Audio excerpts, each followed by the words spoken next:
শালা তোর এমন জায়গায় মারবো না, চিৎকার করতে পারবি না, নিঃশ্বাস নিতে পারবি। এটা আবার কোন জায়গা ভাই? বুঝতে পারছিস না কোথায়? তোর মিডিলে। আমিও আপনার এমন জায়গায় এমন জায়গায় মারবো যে মেয়েটা আমার দিকে তেড়ে এলে ওর বান্ধবীরা ধরে নেয়। চিনিস তুই আমাকে, আমি কে? আপনাকে চিনে আমার লাভ আছে? আচ্ছা, যখন ঘটা করে নিজের পরিচয় দিতে চাইছেন তখন দেন শুনি। আপনি কোন গ্রামের আন্টি?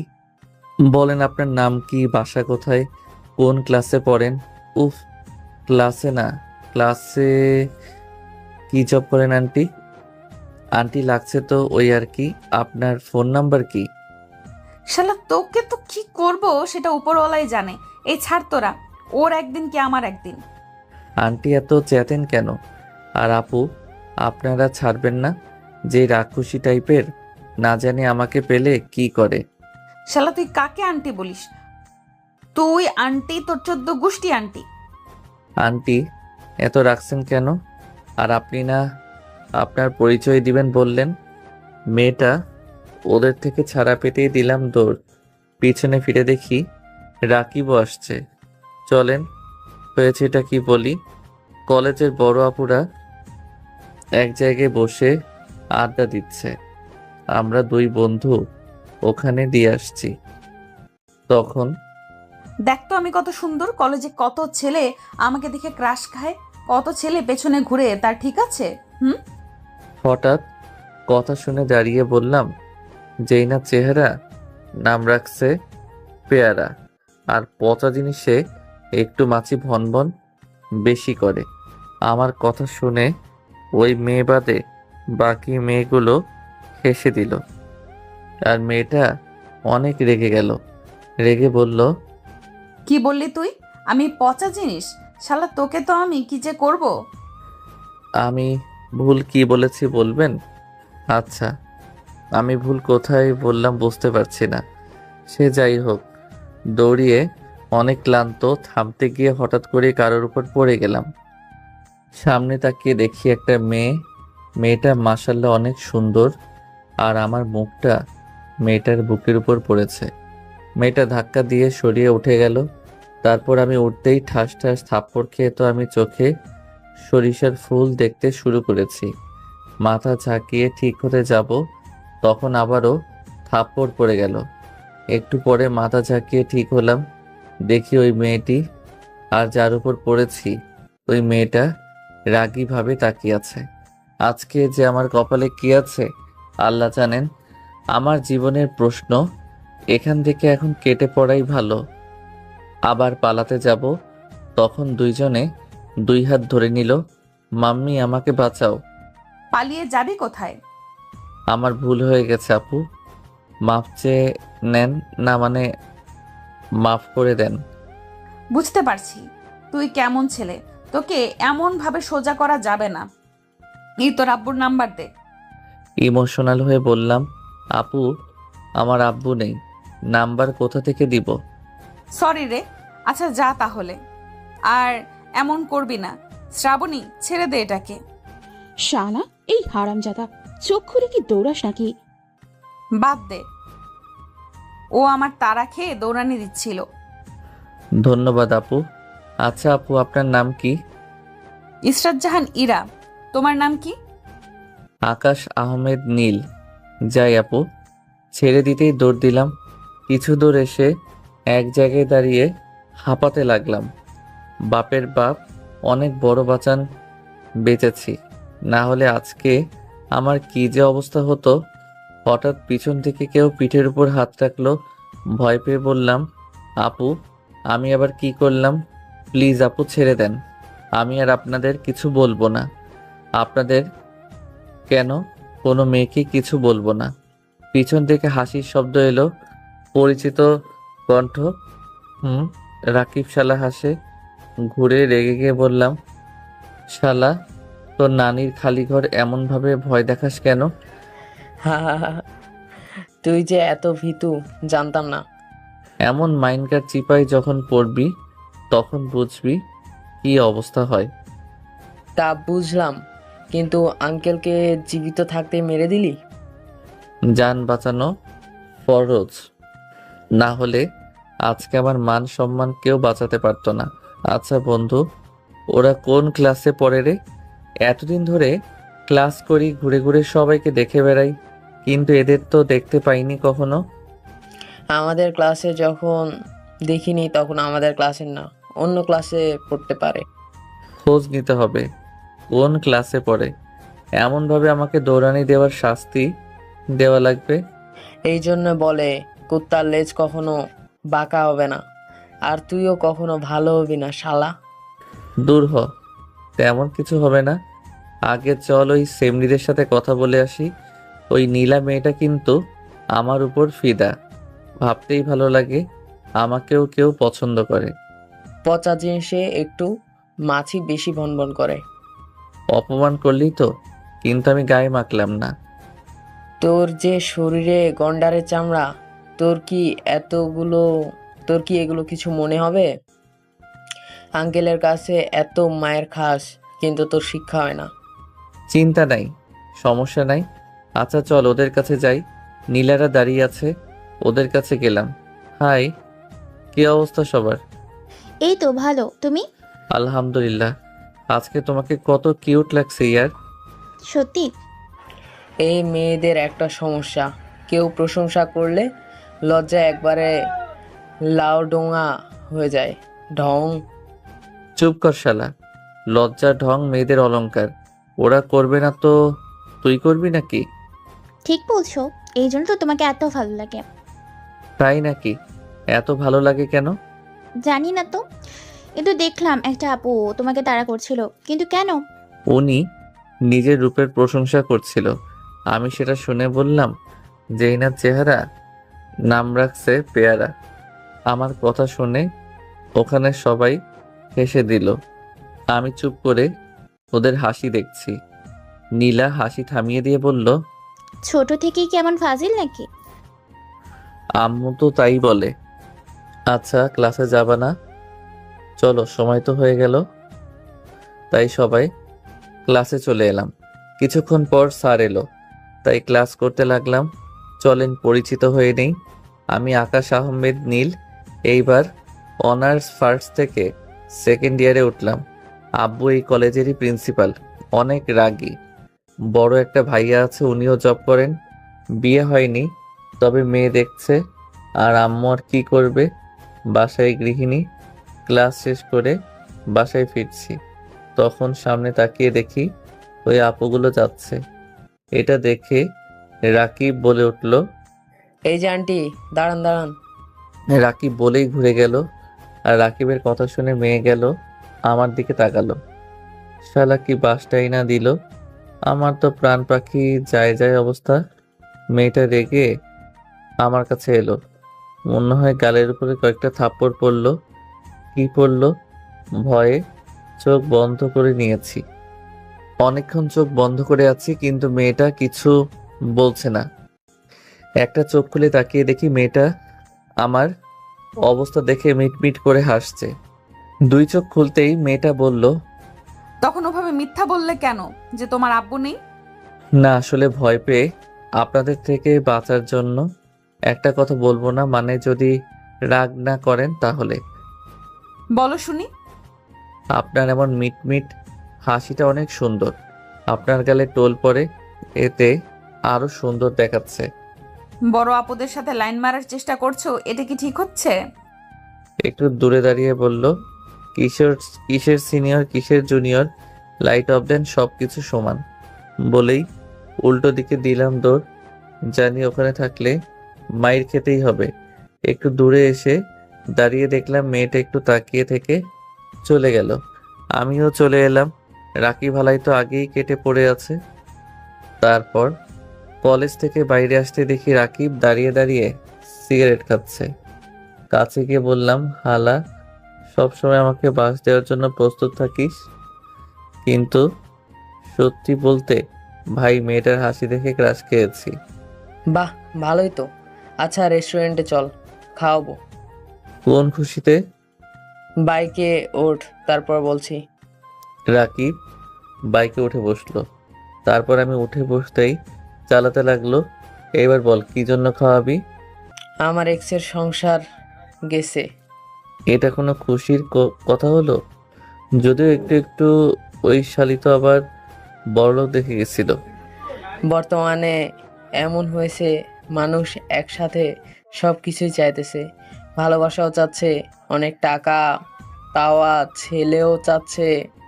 ওর প্রতি তো আমার ভালোবাসা আর সময় দেওয়া কম ছিল না, শুধু টাকা ছিল না, খুব দামি দামি গিফট করতে পারতাম না। তাই শালি টাকাওয়ালা দেখে বিয়ে করে নিল।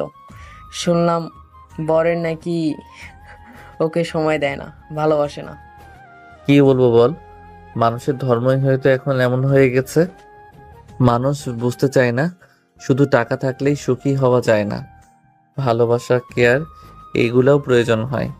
তারপর একটা রেস্টুরেন্টে এলাম। তারপর খাওয়া শেষ করে বাসায় এসে ফ্রেশ হলাম। আম্মু খাবো না, বাইরে থেকে খেয়ে এসেছি। বাসায় খাবার রেখে বাইরে খাওয়া আসা, তাই না? দাঁড়া, তোর আবুকে আর ভাইয়াকে তোর হাত খরচ দিতে বন্ধ করতে বলছে। আরে আমি আমার টাকা দিয়ে খাইনি তো, রাকিব ট্রিট দিয়েছিল। কি এমন খেয়েছিস যে আর কিছু খাবি না? কাচ্চি খেয়েছি। আচ্ছা এখন রুমে যাই। আম্মু, ও আম্মু, আমাকে একটা বাইক কিনে দিতে বলো না, আমারও তো ইচ্ছা করছে একটা বাইক চালাতে। ওইসব বাইকটাই খাবে না, বাইক চালাতে গিয়ে কোথায় কি হয় তার ঠিক নেই, আমি কিছু বলতে পারবো না। ধুর ধুর, মন খারাপ করে রুমে এসে ফোন চাপতে চাপতে ঘুমিয়ে পড়লাম।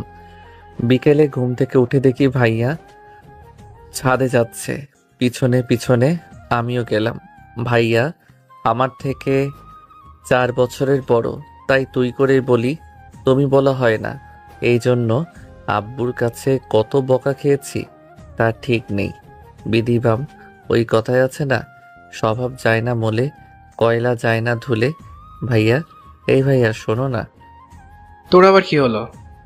আব্বুকে বলো না বাইক কিনে দিতে, আমারও তো ইচ্ছা করছে বাইক চালাতে। বলো না আব্বুকে। আমি এসব পারবো না, যা ভাগ এখান থেকে। বিষয়টা মাথায় রাখলাম, যদি আমার কাছে কিছু চাইতে আসিস তাহলে সেদিন আমিও দেখে নিব তোরে। রাগ দেখিয়ে ওখান থেকে চলে এলাম। তারপর রাকিবকে ফোন দিয়ে ডাকতেই কিছুক্ষণ পর ও আমার বাসার সামনে আসে, তাই ওর সাথে বেরিয়ে পড়লাম। হালার ট্যাঙ্কি, মাঝে মধ্যে আমাকে ওর বাইকে তেল ভরে দেওয়া লাগে। তারপর ঘোরাঘুরি করে রাতে বাসায় এলাম। রাতে খাবার সময় আব্বু বললেন, তোমার জন্য একটা সম্বন্ধ আসছে, মেয়েটাও অনেক ভালো। তুমি অনেক মেয়ে রিজেক্ট করছো, আমি আর না শুনতে চাই না। আব্বু, আমাকে আর একটু সময় দাও। তুমি একটু একটু করে অনেক সময় নিয়েছো, আর না। আর কয়েকদিন সময় দাও, তারপর না হয় বলছি। ওকে ঠিক আছে, আমি যেন 2 দিন পর না শুনতে না পাই। এমনভাবে কথা বলে মনে হয় যেন দাদি কখনো মুখে মধু দেয়নি। সবসময় এমনভাবে কথা বলে, মুখে রস খস কিছু নেই। আমার কথা শুনে রেগে তাকালো। আমি মাথা নিচু করে খেতে লাগলাম। আম্মু আর ভাইয়া মিটমিট করে হাসছে। তোকে কি যে বলবো রে, এত ব্যাহা কেন তুই? আপনার হাতের মায়ের খেয়ে খেয়ে এই অবস্থা হয়েছে। আচ্ছা আব্বু, একটা কথা বলি, আমাকে একটা বাইক নিয়ে দেন না। আমার কথা শুনে রেগে তাকালো, তাই আর কিছু বলার সাহস হলো না। তারপর চুপচাপ খেয়ে থেমে চলে এলাম। কিছুক্ষণ পর পড়ছি, তখন দেখলাম ভাইয়া আমার রুমে এলো, তারপর আবার চলে গেল। একটু পরে আবার এলো। কিরে, কিছু কি বলবি? তোকে একটা কথা বলার ছিল, কিন্তু কিভাবে যে বলবো বুঝতে পারছি না। তোর কথা আমি শুনবো না? তুই বিকেলে আমার সাথে কি ব্যবহার করেছিস মনে আছে? ভাই, আমার ভুল হয়েছে। অত কিছু বাদ দিয়ে বল, কি হয়েছে? আমি একটা মেয়েকে ভালোবাসি, আমি ওকে বিয়ে করতে চাই, তাই এসব বিয়ে রিজেক্ট করে দিচ্ছি। সেটা আগেই সন্দেহ করেছিলাম, তো আমি কি করতে পারি? আমি কিছু করতে পারবো না। ভাই প্লিজ, এমনভাবে বলিস না। পারলে তুই আব্বুকে রাজি করাতে পারবি। আব্বুর সামনে আমার দাঁড়ানোর সাহস পাবো না। প্লিজ ভাই, ফিরিয়ে দিস না। আমি কি করতে পারি বল? আমাকে কি করতে হবে আর বিনিময়ে আমি কি পাবো? তুই বাইক চাইছিলি না, আমি তোকে নিয়ে দিব। আরে তাহলে কিস বাত কা দেরি। কিন্তু তুই যে আমাকে সত্যি বাইক নিয়ে দিবি তার গ্যারান্টি কি? যদি সত্যি বাইক নিয়ে দিস তাহলে আব্বুকে যেভাবেই হোক ম্যানেজ করার দায়িত্ব আমার। সত্যি সত্যি সত্যি, 3 সত্যি বলছি, দিব মানে দিব। তাহলে আগামীকাল বাইক দিবা, তারপর আব্বুকে বলবো। তোর বিশ্বাস হচ্ছে না? আমাকে বিশ্বাস হয় না তোর? না, তোকে আমার বিশ্বাস হয় না। তুই পরে পাল্টি খেতে পারিস, তোর বিশ্বাস নেই। আর শোন, আগামীকাল বাইক নিতে যাবি আর তোর গার্লফ্রেন্ডকে দেখাবি, তারপর আব্বুকে রাতে আমি বলবো। তোর কি গ্যারান্টি আছে আব্বুকে রাজি করাবি? যদি আমার উপর তোর ভরসা না থাকে তাহলে যা তুই, আর আমিও দেখি তুই ওই মেয়েটিকে কিভাবে বউ করে এই বাসায় নিয়ে আসিস। সুযোগ পেয়ে এমনভাবে ব্ল্যাকমেল করবি? আহা, বুঝো না, দুধু খাও। রাজি হলে বলো, না হলে তুই যেতে পারিস, আমি পড়বো। যা ভাগ আমার রুম থেকে। ঠিক আছে, তোকে আগামীকালকেই বাইক কিনে দিব। ওকে, নিশ্চিন্তে গিয়ে ঘুমিয়ে পড়, তোর কাজ হয়ে যাবে। ভাইয়া চলে গেল। আমি পড়াতে মন দিলাম, অনেক খুশি খুশি লাগছে। যাক, অনেক দিনের ইচ্ছা পূরণ হবে। তারপর কিছুক্ষণ পরে ঘুমিয়ে পড়লাম। পরের দিন সকালে ঘুম থেকে উঠে ফ্রেশ হয়ে নাস্তা করতে এলাম। দেখি আব্বু ও ভাইয়া সবাই আছে। তাই বললাম, আব্বু আপনার জন্য একটা সুখবর আছে। তুই এবার আমাকে কি সুখবর দিবি? ওটা রাতে দিব। আর কিছু কথা হলো না। তারপর খাওয়া দাওয়া শেষ করে যে যার মতো চলে গেল। ভাইয়া তার অফিসে আর আমি কলেজে যাওয়ার জন্য রেডি হয়ে নিলাম। আর আব্বুও কলেজে যাওয়ার জন্য রেডি হচ্ছে। আব্বু তার গাড়ি নিয়ে যায় আর আমি রাকিবের বাইকে যাই। কিছুক্ষণ পর রাকিব বাইক নিয়ে আসতেই উঠে পড়লাম। ভাই চিন্তা নাই, আমিও বাইক পেয়ে যাব আজকে। তাই নাকি? কিভাবে? তারপর রাকিবকে বললাম, ভালোই তো। তারপর কলেজে চলে এলাম। এসে হাঁটছি, তখন দেখি ওই মেয়ে গেল এদিকে আসছে। বুঝলাম না এর সাথে কেন বারবার দেখা হয়। সামনে আসতেই বললাম, আসসালামু আলাইকুম আপু, কেমন আছেন? আমার কথা শুনে মেয়েটা হা করে তাকিয়ে আছে। এত ভদ্রভাবে কথা বলিস, কাহিনী কি রে পিচ্ছি? আচ্ছা, আমাকে কোন দিক দিয়ে পিচ্ছি মনে হচ্ছে? আজকে আমাদের বিয়ে হলে 10 মাস পর আপনার কোলে একটা বাচ্চা চলে আসবে, আর আমাকে বাচ্চা বলেন? তুই এত হারামি কি জন্য বলতো? তা তো আমারও অজানা। আচ্ছা আপু, আপনার বাসায় কি আপনি বড় মেয়ে? এটা জেনে কাজ কি?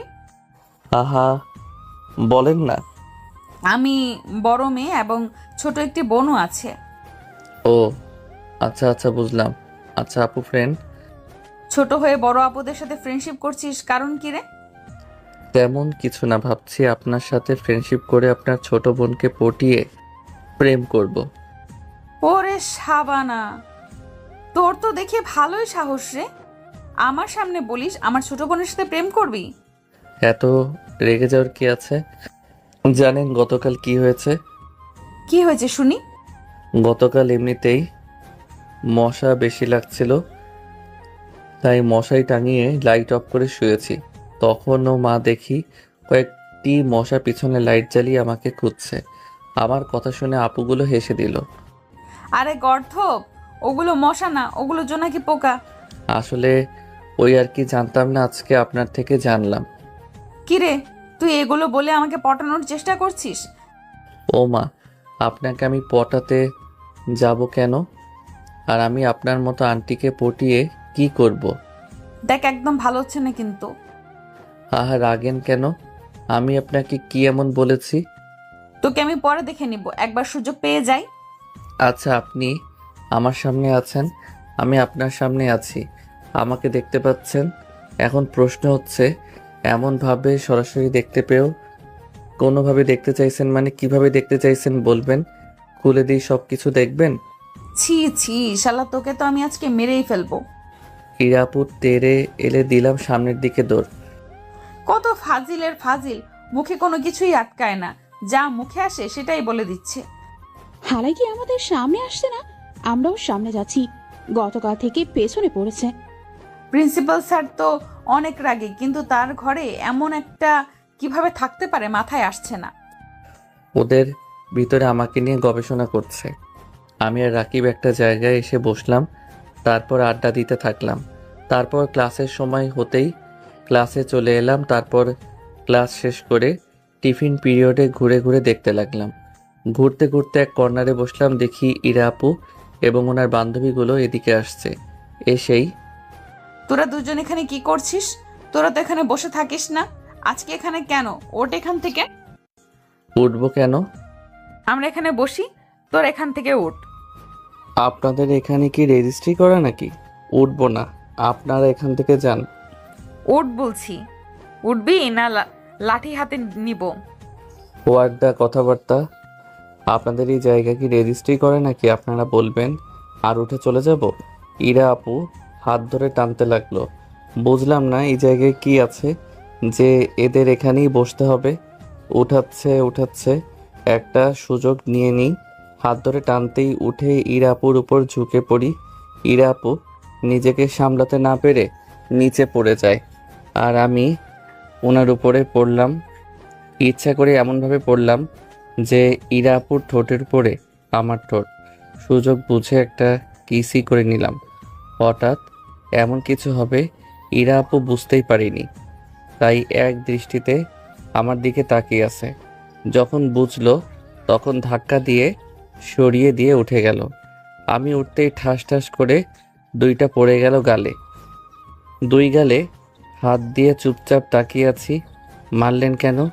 ইরা আপু ঠোঁট মুছতে মুছতে বলল, তুই এটা কি করলি? সব দোষ আপনার। আপনি তো আমাকে ধরে টানাটানি করলেন। তুই ইচ্ছে করে আমার উপর পড়েছিস আর ইচ্ছে করে কিস করেছিস।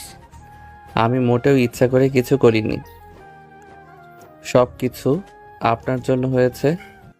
তোকে তো আমি আজকে মেরেই ফেলবো। কথাটা বলে এসে আমার গলা চেপে ধরল। ইরাপুর বান্ধবীরা এসে ওকে ছাড়ানোর চেষ্টা করছে, কিন্তু অনেক শক্ত করেই ধরেছে। বাপরে বাপ, কি শক্তি! ছাড় তোরা ওকে, আমি মেরেই ফেলবো। ইরা আপুকে কয়েকজন টেনে ছাড়িয়ে নিতেই আমি কাশতে শুরু করলাম। কি সাংঘাতিক মেরে বাবা! রাকিব আমাকে হাত ধরে টেনে নিয়ে আসছে, এখনো ইরাপুর বান্ধবীরা ওকে ধরে আছে। মাথায় শয়তানি বুদ্ধি এলো। রাকিবের হাত ছাড়িয়ে ইরাপুর কাছে গিয়ে ঠোঁটের উপর কিস করলাম। তারপর আর এক মুহূর্ত না দাঁড়িয়ে দিলাম দৌড়, আর বললাম এটা আমার গলা চেপে ধরার জন্য। এক দৌড়ে ক্লাসরুমে চলে এলাম। একটু পরে রাকিব এলো, এসে বলল, দেখ, এটা কিন্তু ঠিক নয়। আচ্ছা বল, আমি কি প্রথমে কিছু বলেছিলাম? নিজে থেকেই তো ঝগড়া করতে এলো। ওইসব বাদ দে, এখন স্যার আসবে। বসে আছি তখন পিয়ন এসে বলল যে আব্বু নাকি আমাকে ডেকেছে। বুঝতে পারছি আব্বুর কাছে নালিশ চলে গেছে। আজকেও তোর কপালে দুঃখ আছে। সেটাই তো দেখছি, কিন্তু ও যে আব্বুর কাছে গিয়ে বলে দিবে বুঝতে পারিনি। আচ্ছা যাই, দেখে আসি। উঠে আব্বুর রুমে এলাম, দেখি ইরা আপু আর ওর বান্ধবীরা দাঁড়িয়ে আছে। ইরা আপুর কাছে গিয়ে বললাম, আপনি অন্যভাবে শাস্তি দিতেন। আব্বুকে বলা কি খুব বেশি প্রয়োজন ছিল?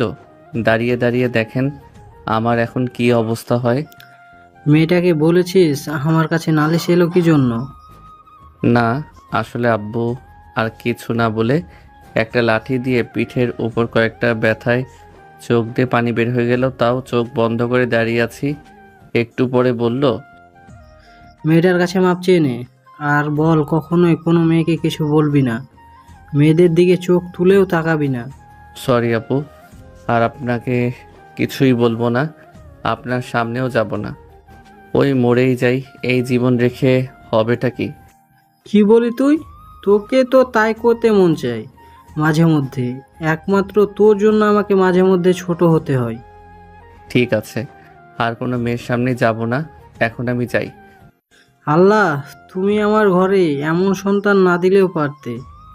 আচ্ছা ঠিক আছে, ঠিক আছে, সত্যি সত্যি যেদিন থাকবো না সেদিন শুধু আফসোস করবেন। তুই না থাকলে ভালো হবে, যা এখন। ওখান থেকে বেরিয়ে ক্লাসরুমে চলে এলাম।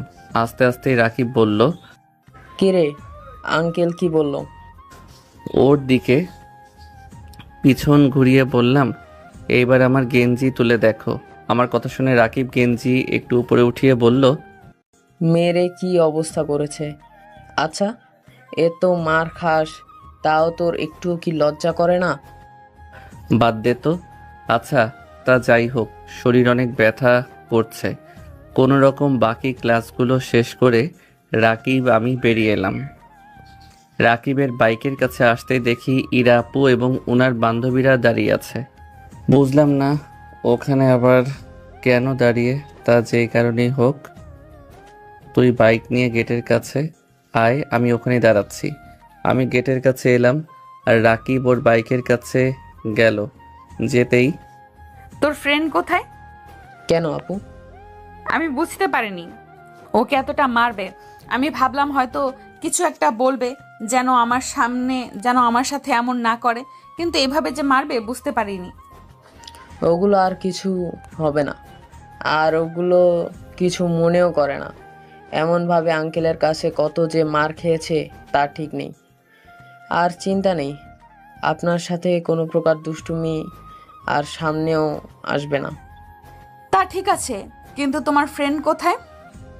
আবার কি মার খাওয়ানোর ইচ্ছে আছে নাকি? ওর খোঁজ কেন করছেন বুঝতে পারছি না। আপনাদের মেয়েদের সমস্যাটা কোথায় বুঝতে পারছি না। আপনি ওকে শাস্তি দিয়েছেন না, অভিযোগ করেছেন না। আপনি চেয়েছেন আপনার সামনে যেন না যায়, ওটাই করেছে।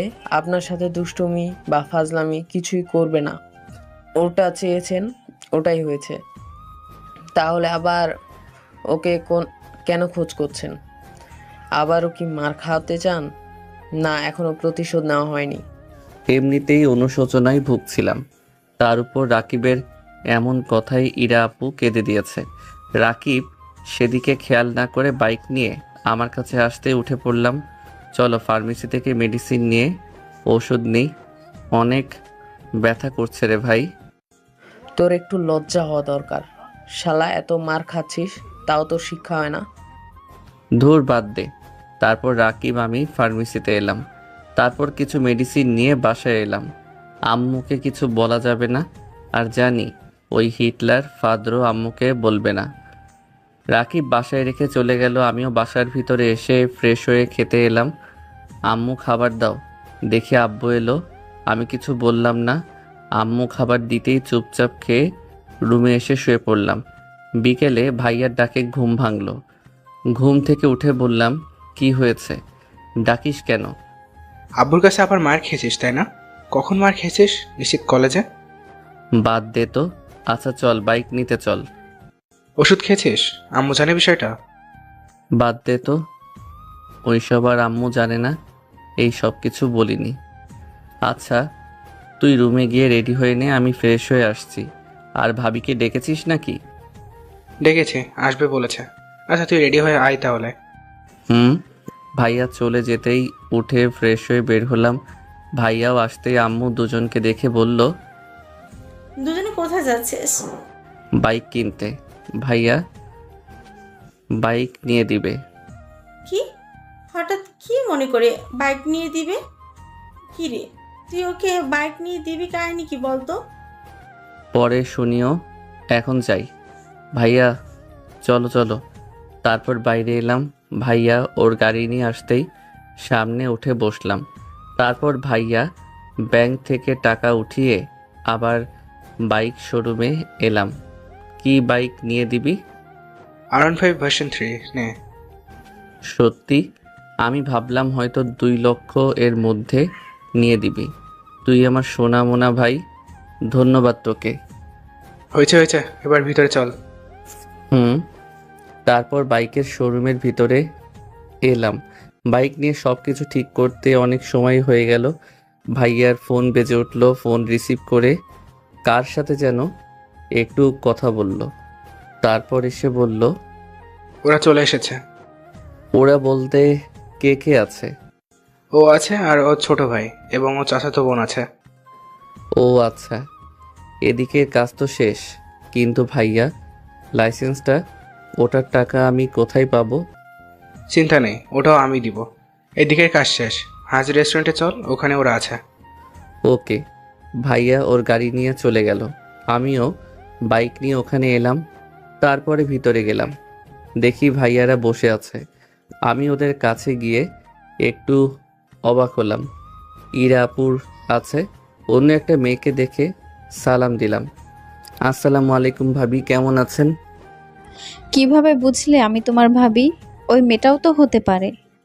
আগে জি না, ওনাকে আমি চিনি, আমাদের কলেজে পড়ছে, এক ক্লাস সিনিয়র। ও আচ্ছা, বুঝলাম। তাহলে তো ওকে আর পরিচয় করিয়ে দিতে হবে না, এবং এটা আমার ছোট ভাই। বুঝলাম, নাইস টু মিট ইউ। তারপর ওদের সাথে আলাপ জমালাম। ভাইয়া এর ভিতরে অর্ডার দিয়ে এসেছে। কথা বলতে বলতে খাবার এলো। ইরা আপু কেমন করে যেন বারবার তাকাচ্ছে। ভাবি, আপনার চাচাতো বোন কেমন করে বারবার যেন তাকাচ্ছে, মনে হচ্ছে আমাকে পছন্দ হয়েছে। তাই নাকি? কিরে এরা, পছন্দ হয়েছে নাকি? একে তোমার পছন্দ হবে? আমার পছন্দ এতটাও খারাপ না। কিন্তু বারবার এমন তাকাচ্ছিস কেন? সেটা আমিও লক্ষ্য করেছি। এমনিতেই তাকাচ্ছি। মুচকি হাসলাম। তারপর খাওয়াতে মন দিলাম। খেতে খেতে বললাম, ভাবি হিসেবে পছন্দ হয়েছে, চিন্তা করিও না, তোমাদের বিয়ে পাকা। কিন্তু ভাবি, একটা বিয়ে না মানে তোমার ছোট একটা বোন থাকলে ভালো হতো। কেন? এই যে এরা আছে। আরে এনাকে পছন্দ হচ্ছে না, আন্টি আন্টি ভাব। শালা, কিস করার সময় তো ঠিকই করিস, আর এখন আবার আন্টি আন্টি বলছিস? তোকে যে কি করতে মন চাচ্ছে, এখানে আবার গলা টিপে ধরি। খাওয়া শেষ হতেই আর একটু কথা বলে ভাইয়া আর আমি বাসায় চলে আসলাম। বাসায় আসতে আম্মু আর আব্বু বাইরে এলো। আব্বু রেগেই বলল, এই অকর্মাকে কি জন্য বাইক নিয়ে দিলি? অনেক দিনের ইচ্ছা ওর, আপনি বললে তো আর দিবেন না, তাই আমি দিলাম। সে যাই হোক, বাইকটা কেমন হয়েছে? ভালোই তো হয়েছে, আচ্ছা ভেতরে আয়। তারপর বাইক গ্যারেজে রেখে বাসায় এলাম। তারপর ফ্রেশ হয়ে পড়তে বসলাম। শরীরটা অনেক গরম, মনে হচ্ছে হয়তো মায়ের চোটে জ্বর চলে আসবে। কিছুক্ষণ পরে খাবার জন্য ডাকলো, তাই গেলাম। আম্মু, ভাইয়ার জন্য যেই মেয়েটাকে দেখেছে ওটার পিক আছে না, নিয়ে আসো তো। তুই কি করবি? আহা, নিয়েই আসো না। আম্মু আমার কথা শুনে চলে গেল। তারপর আমার হাতে দিতেই আকাশ থেকে পড়ার অবস্থা। আরে এটা তো ভাইয়ার গার্লফ্রেন্ড। আমি পিক দেখে হাসতে লাগলাম। আমার হাসি দেখে আম্মু আব্বু ভাইয়া অবাক হয়ে তাকিয়ে আছে আর হাসির কারণ খুঁজছে। হাসছিস কেন? ভাইয়া, তোর টাকাটা লস লেগে গেল রে। তুই যদি মেয়েটাকে দেখতি তাহলে তোর লস লাগতো না। মানে, তোর কথা ঠিক বুঝলাম না। ভাইয়ার দিকে পিকটা এগিয়ে দিলাম। ভাইয়া পিক দেখে আমার দিকে বড় বড় চোখ করে তাকালো। আমি আবার হাসতে লাগলাম। ইস, তুই যদি আব্বুর দেখা মেয়েটাকে দেখতি তাহলে তোর এতগুলো টাকা লস লাগতো না রে, তোর অ্যাকাউন্টে ঠিক জমা হয়ে থাকতো। আম্মু, তুমি আমাকে পিকটা আগে দেখালে কি হতো? আমার এতগুলো টাকা পয়সা যেত না। তোদের কথা বুঝতে পারছি না। তোরা কি কেউ বলবি কি হয়েছে? আরে শোনো, যেই মেয়েটাকে আব্বু পছন্দ করেছে সেটা ভাইয়ার গার্লফ্রেন্ড। পিক না দেখে আমার সাথে গেছে ডিল করতে, যেন আমি আব্বুকে ওর গার্লফ্রেন্ডের সাথে বিয়ে দিতে রাজি করাই, আর ও আমাকে বাইক দিবে। কিন্তু আব্বু যে ওর গার্লফ্রেন্ডকেই ভাইয়ার বউ হিসেবে পছন্দ করেছে সেটা ও জানতো না, আর আমিও না। ইসরে ভাইয়া, তোর লস লেগে গেল রে। ও বাইক দিয়েছে? দিয়েছে অন্য কাউকে তো দেয়নি, ওর ছোট ভাইকে দিয়েছে। এখানে লাভ লোকসানের কথা কোথা থেকে আসছে? তাহলে কি বিয়ের কথা পাকা করব? সেটার বলতে তাড়াতাড়ি বিয়ের ডেট ঠিক করো। দেখছো না বিয়ের চিন্তায় চিন্তায় কেমন যেন হয়ে যাচ্ছে। তুই কিন্তু এখন বেশি বকবক করছিস। আচ্ছা ঠিক আছে। তারপর খাওয়া দাওয়া শেষ করে রুমে এসে একটু পরে মেডিসিন খেয়ে ঘুমিয়ে পড়লাম। মাঝরাতে শরীরটা অস্থির হয়ে গেছে, মাথা ব্যথা, শরীরের অনেক ব্যথা করছে, জ্বর চলে এসেছে। আম্মুকে ফোন দিলাম, বেশ কয়েকবার ফোন দেওয়ার পর রিসিভ করলো। আম্মু, আমার রুমে আসো, জ্বর চলে আসছে। কি? দাঁড়া, এক্ষুনি আসছে। ফোন কেটে দিলাম। একটু পরে আম্মু এলো, সাথে পানি আর ন্যাকড়া ওষুধ নিয়ে এলো। কখন থেকে এমন অবস্থা? খুব বেশিক্ষণ হয়নি, তবে সন্ধ্যা থেকে শরীরটা গরম হয়েছিলাম। আম্মু ওষুধ দিল, ওগুলো খেয়ে নিলাম। তারপর বেশ কিছুক্ষণ ধরে মাথায় জলপট্টি দিতে লাগলো। কিছুক্ষণ পরে জ্বর কমলে আম্মু চলে গেল।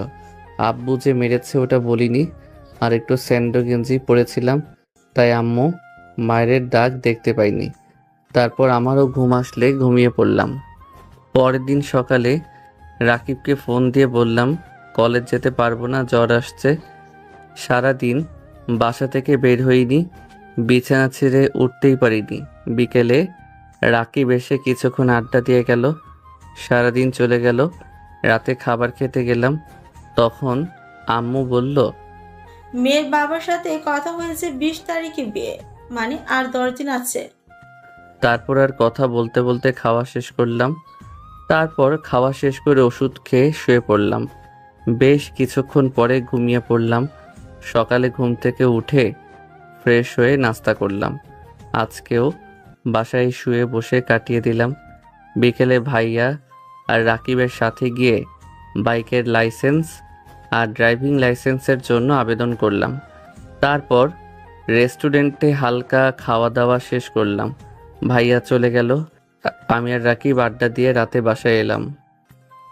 কিছুক্ষণ পরে খেতে এলাম, তারপর খাওয়া দাওয়া শেষ করে রুমে এসে শুয়ে পড়ি। পরের দিন সকালে দুজনে বাইক নিয়ে কলেজে এলাম। তারপর এক সাইডে রেখে আমরা দুজনে যেখানে বসে আড্ডা দেই ওখানে গিয়ে বসলাম। নীলাকে দেখলাম, আমাদের দেখে আমাদের কাছে এলো। কি ব্যাপার, কেমন আছো? এখন শরীরের অবস্থা কেমন? আর জ্বর আছে? না, এখন জ্বর নেই, আলহামদুলিল্লাহ ভালো আছি। তুমি কেমন আছো? আলহামদুলিল্লাহ ভালো। তোমার ফোন নাম্বারটা দাও তো। এমনভাবে না দাঁড়িয়ে থেকে বসো। দাঁড়িয়ে আছো কেন? না, দাঁড়িয়ে থাকতে ভালো লাগছে। নীলা মুচকি হেসে আমার পাশে একটু দূরত্ব বজায় রেখে বসলো। তারপর তিনজনে কথা বলতে লাগলাম। ক্লাসের সময় হতে ক্লাসের দিকে আসছি, তখন ইরা আপু পিছন থেকে ডাক দিল, এই যে বেআই মশাই, দাঁড়ান। এমন ডাক শুনে পিছনে ফিরলাম, দেখি ইরা আপু হাসি মুখে আমার দিকে তাকিয়ে আছে। জি বলেন। আর হঠাৎ করে তুই থেকে আপনি যে? আরে তেমন কিছু না, নতুন সম্পর্ক হচ্ছে আপনাদের ফ্যামিলির সাথে, আমাদের বংশের, তাই আর কি। আচ্ছা যাই হোক, সরি সেদিনের জন্য। আমি কিছু মনে করিনি, ইটস ওকে। আচ্ছা যাই তাহলে, ক্লাসের সময় হয়ে আসছে। তারপর আর কিছু না বলে আসতে যাব, তখন আবারও বলল, তুমি কি আমাকে ইগনোর করে যাচ্ছ? দেখেন, আপনি সেদিন কি বলেছিলেন আর কি অভিযোগ করেছিলেন, আর আব্বু সেদিন কি বলেছিল মনে নেই? আপনি কি আব্বুর কাছে মার খাওয়াতে চান নাকি? সেদিন যে স্যার ওভাবে আমাকে মারবে বুঝতে পারিনি। আমি সেদিনের বিষয় নিয়ে অনুশোচনায় ভুগছি। আর এটাও তো বলেছিল যে কোনো মেয়ের সাথে কথা না বলো, কিন্তু আমি তো দেখলাম একটা মেয়ের সাথে বসে বসে খুব জমিয়ে আড্ডা দিচ্ছিলাম। আমার ইচ্ছা। আচ্ছা তা যাই হোক, ক্লাসের সময় হয়ে এসেছে, যাই। আর আমিও রিয়েলি সরি আপনার সাথে ওই রকম করার জন্য। তবে হ্যাঁ, ওই কিসের বিষটা সারা জীবন মনে থাকবে। আমার কথা শুনে ইরা আপু কেমন লজ্জা পেল। আর কিছু বলার আগে চলে এলাম। রাকিব আগেই চলে আসছে, তারপর ক্লাস করতে লাগলাম। এমনভাবে কয়েকদিন চলে গেল। ইরা আপু কেমন নিজে থেকেই কথা বলতে আসে, আমিও বলি মাঝে মধ্যে। যখন ওই সেদিনকার কিসের কথা মনে পড়ে, তখন ওনার কথা ভাবি। ভাবতে ভাবতে অনেকটাই ভেবে ফেলেছি। ওনার প্রতি একটু একটু করে ভালো লাগা সৃষ্টি হয়েছে। হয়তো কখনো দেখা গেছে ভালোবাসায় পরিণত হবে। আমার মতোই হয়তো ওনারও অবস্থা, তাই হয়তো নিজে থেকে কথা বলতে আসে। তাছাড়া তো আর কোনো কারণ দেখতে পাচ্ছি না। শোনো না, মনে হচ্ছে ইরা আপুর প্রতি একটু একটু করে ভালোবাসা সৃষ্টি হচ্ছে। এইসবের ভিতরে যাস না। মনকে বুঝিয়ে যেখান থেকে গেছে ওখান থেকে ফিরে আয়। কষ্ট ছাড়া সুখ পাবি না। আর কয়েক বছর অপেক্ষা করে একটা চাকরি খুঁজে বিয়ে করে নিবি, ওটাই ভালো হবে। ইরাপুর মনেও মনে হচ্ছে আমার প্রতি ভালো লাগা তৈরি হয়েছে। যদি তাই হয়ে থাকে বিয়ে করে নে। এইসব রিলেশনে যাস না, তোকে তোর ভালোর জন্যই বলছি। আর নীলা মেয়েটাও মনে হচ্ছে তোকে ভালোবাসে। ওর প্রতি কখনো আমার ফিল আসেনি, ইরাপুর প্রতি আসছে। আর তেমন হলে ভাবিকে পটিয়ে ওর বোনকে বিয়ে করে নিব। তোকে তোর ভালোর জন্য বলা। এখন বাকিটা তুই ভেবে দেখ, যেটা ভালো মনে হয় সেটা কর। দুজনে কথা বলতে থাকলাম এমনভাবে। আরও কয়েকটা দিন চলে গেল। আগামীকাল ভাইয়ার বিয়ে, কাজিনগুলো আসছে। এই আপুর সাথে কথা বলা, মিস করা, এগুলো করতে করতে ভালোবেসে ফেলেছি। মনে হচ্ছে ইরা আপুও ভালোবাসে, ছোট তাই হয়তো বলতে পারছে না। তবে ভাবছি ইরা আপুকে আজকে প্রপোজ করব, তাই সব রকম প্রস্তুতি নিয়ে এসেছি। ভয় হচ্ছে অনেক, কিন্তু ভয় পেলে চলবে না, প্রপোজ করতেই হবে, না হলে শান্তি পাবো না। প্রপোজ করার জন্য ফুলও নিয়ে আসছি। পিছনে এক গুচ্ছ গোলাপ ফুল নিয়ে ইরা আপুরা যেখানে বসে থাকে সেখানে গেলাম। যেতেই, কি রে, আজকে হঠাৎ কি মনে করে এসেছিস? আর এভাবে পেছনে হাত করে আছিস কেন? আছে কিছু না বলে ইরাপুর সামনে হাঁটু গেড়ে বসে বলতে লাগলাম, বহুদিনের লোকানো ইচ্ছা ছিল আমার স্বপ্নে দেখা সেই মেয়েটাকে দেখার। তোমাকে প্রথম দিন দেখার পর মনে হয়েছে তুমি আমার স্বপ্নের সেই মেয়েটি। তোমাকে আমি দেখব বলে কত পূর্ণিমা অমাবস্যা পার করে দিয়েছি, নির্ঘুম কাটিয়েছি, কত অস্থির দিন রাত, কতই না স্বপ্ন এঁকেছি তোমাকে ঘিরে। তোমাকে দেখার পর থেকে যখনই তোমাকে দেখেছি তখনই তোমার দিকে অবলক দৃষ্টিতে তাকিয়ে থেকেছি। আমি দেখেছি তোমার দুই চোখ জুড়ে কোনো এক স্বপ্নের গাঢ় ছায়া। আমি সেই স্বপ্নময় চোখের দিকে বিভোর হয়ে তাকিয়ে থেকেছি কত। এবার আমার স্বপ্নের তুমি সত্যি হয়ে সামনে এসে দাঁড়াও। একটিবার আমি প্রাণ ভরে দেখে নেই তোমায়। প্রিয়তমা, একটাবার ভালোবেসে দেখো আমায়। আমি তোমার চোখে কখনো পানির ছিটে ফোঁটা আসতে দিব না, কখনো কষ্ট পেতে দিব না, কথা দিচ্ছি। যেদিন শুনলাম তুমিও আমাকে ভালোবাসো সেদিন আমি পৃথিবীর সবচেয়ে খুশি ব্যক্তি ছিলাম। প্রিয়তমা, আমিও তোমার রূপের মায়ে জড়িয়ে পড়েছি। আমিও হারিয়েছি পথ, জানি না আমি কোন পথ দিয়ে যাব। তুমি কি আমাকে সেই পথের হদিশ দিবে যেই পথে তোমাকে পাবো? প্রিয়তমা, তোমার হাতটি ধরে তোমার সাথে পাশাপাশি হেঁটে পায়ে পা মিলিয়ে চলার অধিকার দিবে তোমাকে তুমি করে বলার।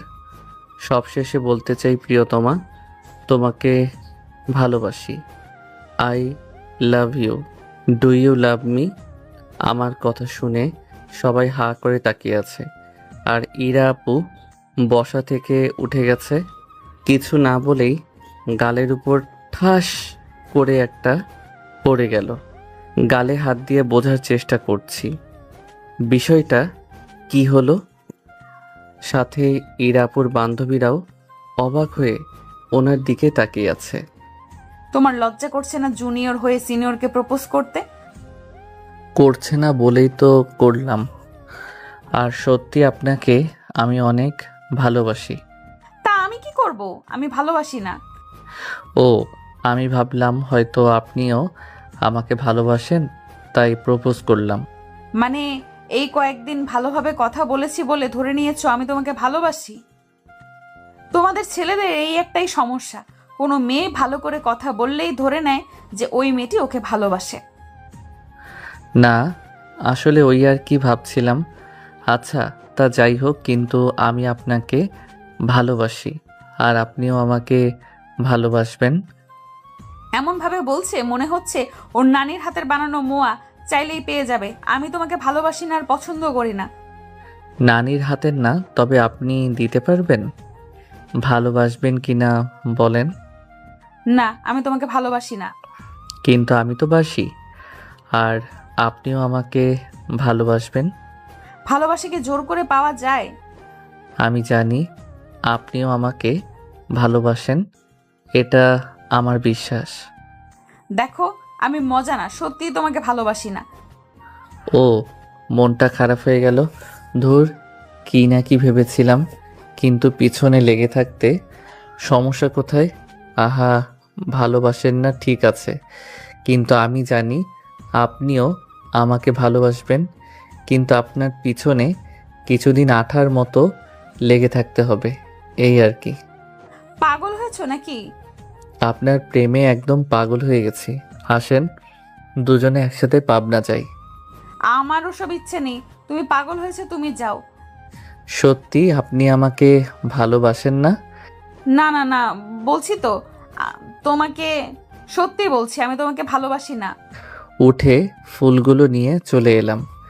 রাকিবের কাছে আসতেই রাকিব বলল, কিরে, ফুল নিয়ে গেলি, আবার ফুল নিয়ে ফিরে এলি, ফিরিয়ে দিয়েছে কি? হুদাই বেশি ভাবতাম ইরা আপু আমাকে ভালোই বাসে না। আমি বেশি কিছু ভেবে ফেলেছি।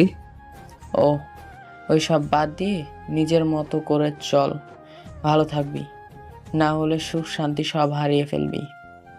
আচ্ছা বাদ দে, ভালোবাসে না তো ভালোবাসে না, এত তাড়াতাড়ি হার মানতে নেই, লেগে থাকতে হয়। মনীষীগণ বলছে কাজ করতে থাকো, কাজ করতে থাকো, কিন্তু ফলের আশা করিও না। কোনো মনীষী এটা বলেছে শুনি? আচ্ছা বাদ দে। তারপর আরও কিছুক্ষণ কথা বলে ক্লাসের সময় হতেই ক্লাসে চলে এলাম। তুইও না ওকে পছন্দ করিস, তাহলে ফিরিয়ে দিলি কেন? পছন্দ করলেই যে ভালোবাসতে হবে না। পছন্দ করি কিন্তু ভালোবাসি না। আর তার উপর আমার চাচাতো বোনের হবু দেবর হতে চলেছে। আগামীকালকেই ওর ভাইয়ের সাথে আমার চাচাতো বোনের বিয়ে। এই সব দেখে আর তেমন কিছু ভাবিনি। কে বিয়ে করার জন্য এখন রিলেশন করে বলতো? টাইম পাস করার জন্য সব এখন ভালোবাসে। কিছুদিন ঘুরতে ফিরতে তারপর ছেড়ে দিতি। দেখ, হয়তো ওই এই ধান্দায় ছিল, তাই তো সিনিয়রকে প্রপোজ করতে আসছে। দেখ, সত্যিই যদি ও ভালোবাসে আর আপুর দেবর হবে, এই বিষয়টা যদি আপু জানে আর আপু যদি আমার বাবা মাকে বলে দেয়, তাহলে বিষয়টি কেমন হবে ভেবে দেখেছিস? আপুর সম্মান, তার পরিবারের সম্মান, শেষে আব্বু আম্মুর সম্মান যেত। তার থেকে এইসবের ভেতরে না যাওয়াটাই ভালো। বুঝলাম, ওকে তাহলে ভালোভাবে বুঝিয়ে বলে দে। এবার আসলে ভালো করে বলে দিব। এই তো ভালো, তোমার? আমারও ভালো, আমারও ভালো। আজকে কলেজে আসতে মনে হচ্ছে দেরি করে দিয়েছো। হুম। আচ্ছা, তোমার গার্লফ্রেন্ড নেই কেন? প্রেম করিনি তাই নাই। আচ্ছা, তোমার বয়ফ্রেন্ড নেই কেন? তেমন কাউকে ভালো লাগেনি তাই। তোমাকে আমার অনেক ভালো লেগেছে, কিন্তু ভয় করে বলতে। তাই নাকি? কিন্তু আমার তো তোমাকে ভালো লাগে না, আমার তো অন্য একজনকে ভালো লাগে। কে সেই মেয়ে শুনি? আরে কেউ না, মজা করলাম। আচ্ছা বাদ দাও তো, টপিক চেঞ্জ করি। তারপর তিনজনে এমনভাবে কথা বলতে থাকলাম। রাতে কাজিনরা, আমি, ভাইয়া, রাকিব আড্ডা দিচ্ছি। আড্ডা দিতে দিতে রাত 1টা বেজে গেল। তাই যে যার মতো করে গিয়ে ঘুমিয়ে পড়লাম। রাকিব ওর বাসায় চলে গেল। পরের দিন সকালে সবার কথা বলা বলিতে ঘুম ভাঙল। ঘুম থেকে উঠে ফ্রেশ হয়ে নাস্তা করলাম। দেখতে দেখতে 11টা বেজে গেল। তাই বরযাত্রী নিয়ে ভাবিদের বাসায় চলে আসলাম। গেট দিয়ে ঢোকার সময় সব ভদ্র ফকিন্নিগুলো রাস্তা আটকে ধরল। ইরা আপুকে উদ্দেশ্য করে বললাম, এই যে বেয়ান সাহেব, কি চাই এখানে? বেশি না, 10,000 দিলেই হবে। আসতে না আসতেই ভিক্ষুকদের মতো বলছে টাকা দেন। 10,000 টাকা কখনো চোখে দেখেছেন? অপমান করা হচ্ছে না? এই শোধ কিন্তু আমি নিবই। আড্ডা, আচ্ছা দিচ্ছি। পকেট থেকে 10 টাকা ইরাপুর হাতে দিয়ে বললাম, এটা কত? 10 টাকা। ওকে। আর একটা 1000 টাকা হাতে ধরিয়ে দিয়ে বললাম, এটা কত? 1000 টাকা। এই যে 10 আর এই যে 1000 দিয়ে হলো 10,000। এখন সরেন আপনারা, আপনাদেরটা বুঝে পেয়ে গেছেন। এটা চিট করা হলো? এটা হয়নি, এটা মানি না। এটা কিন্তু ঠিক হচ্ছে না। আমরা আপনাদের টাকা বুঝিয়ে দিয়েছি, এখানে সবাই সাক্ষী। 10,000 টাকা দিয়েছি। এখন যদি না যেতে দেন তাহলে কিন্তু আমাদের সাথে বিশ্বাসঘাতকতা করা হবে, কারণ আমরা আপনাদের প্রাপ্য টাকা বুঝিয়ে দিয়েছি। আমার কথা শুনে সবাই সরে যেতেই চলে এলাম। সবার মুখ দেখার মতো ছিল, এবং বিশেষ করে ইরাপুর মুখ। কিন্তু ওরা আমাদের এমনভাবে ছেড়ে দিবে না, ঠিক জুতা চুরি করবে। দোস্ত, ওরা কিন্তু জুতা চুরি করতে পারে। দাঁড়া, নাস্তা শেষ করে ভাইয়ার জন্য এক জোড়া জুতো নিয়ে আসবো। ওদের কাছে কিন্তু হার মানা যাবে না। এটা ঠিক বলেছিস। তারপর ভিতরে চলে এলাম, এসে নাস্তা করলাম। নাস্তা শেষ করে ওর বাইক নিয়ে মার্কেটে গিয়ে চলে গেল। দেখতে দেখতে বিয়েটা শেষ হলো। যাবার সময় জুতা খুঁজে পাওয়া যাচ্ছে না। ইরা আপু আর ওর সাথে যেগুলো আছে ওরা মুখ টিপে হাসছে। ওদের কাছে গিয়ে বললাম, এই যে চুন্নিগুলো, জুতা দেন। মুখ সামলে কথা বলো। কোন দিক থেকে আমাদের চুন্নি মনে হচ্ছে? আমি জানি, এবং ভালো করেই জানি আপনারাই জুতা সরিয়েছেন। ভালোভাবে বলছি, জুতা দিয়ে দেন। টাকা দিয়ে দাও, জুতা দিয়ে দিব। পারলে তোমার ভাইয়াকে খালি পায়ে নিয়ে যাও। কত চান শুনি? 20,000 লাগবে। ইরাপুর কথা শুনে ওনার দিকে ভুরু কুঁচকে তাকালাম।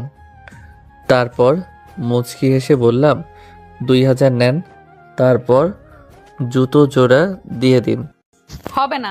আচ্ছা যাও, 15,000 দাও, তাহলে দিয়ে দিব। 3,000 দিব, নিলে নে, না হলে এটাও পাবেন না। 10,000 দিলে হবে, না হলে দিব না। ওকে, 5,000 টাকা দিব, নিবেন? 10,000 টাকায় লাগবে, না হলে হবে না। রাকিবকে ইশারা করতেই রাকিব চলে গেল। আমি মুচকি হাসতে লাগলাম। 3 মিনিট পরে রাকিব এসে ভাইয়ার পায়ে এসে জুতা পরিয়ে দিল। ইরার দিকে তাকিয়ে বললাম, ওটাও আপনারা পেলেন না? ইরাপুর মুখটাও এবার দেখার মতো। ভাইয়া চলো এবার যাওয়া যাক। তারপর একে একে করে গিয়ে সবাই গাড়িতে উঠতে লাগলো। ভাইয়াদের গাড়ি বাদে, আর আমি আর রাকিব বাদে সব গাড়ি চলে গেছে। কারো জন্য দাঁড়িয়ে আছে মনে হচ্ছে। ভাইয়ার কাছে গিয়ে বললাম, কিরে, কার জন্য অপেক্ষা করছিস? ওকে, কথাটা শুনে তো আমার মনের ভিতরে লাড্ডু ফুটছে। আহা কি আনন্দ!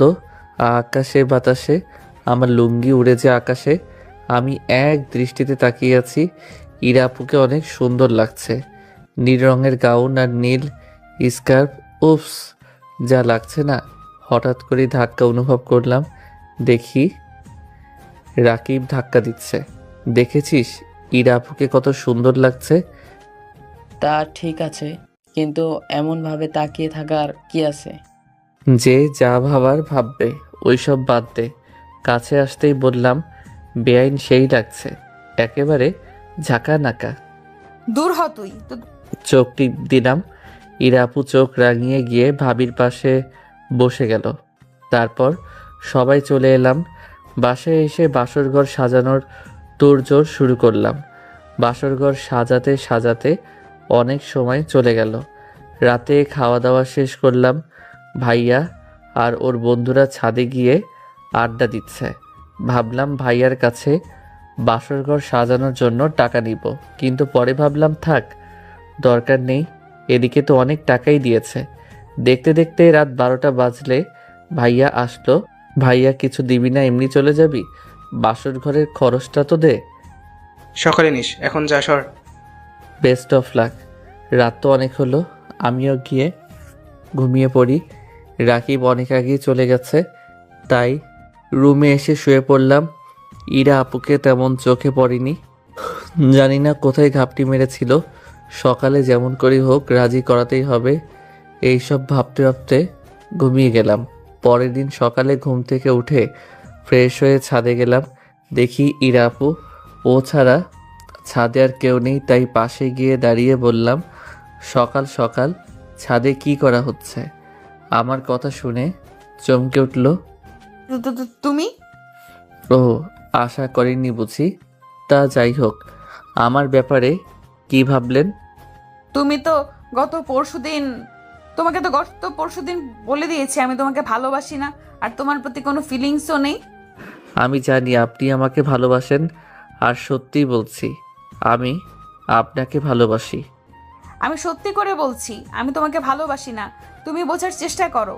আর আমি যদি তোমাকে ভালোবাসতাম তাহলে অবশ্যই রাজি হতাম, তাই না? তুমি বাচ্চা মানুষ না যে বুঝবা না। আচ্ছা, আমি গেলাম।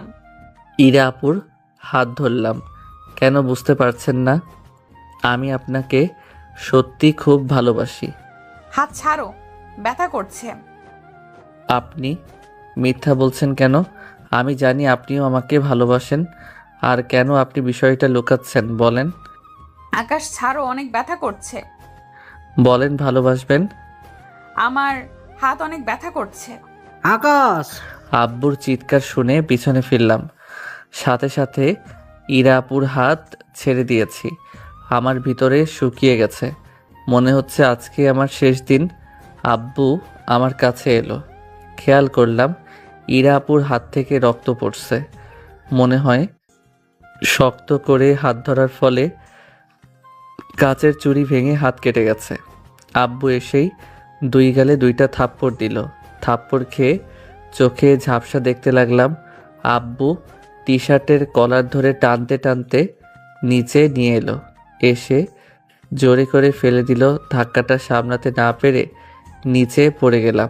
আব্বু নিচে ফেলে দিয়ে লাথি দিতে লাগলো। এমন অবস্থা দেখে বাসার সবাই চলে এসেছে। ভাইয়া আম্মু আব্বুকে ধরে আটকাচ্ছে। এটা দেখে আব্বু রেগে বলতে লাগলো, তোমরা সরে যাও, না হলে তোমাদেরকেও মারতে বাধ্য হব।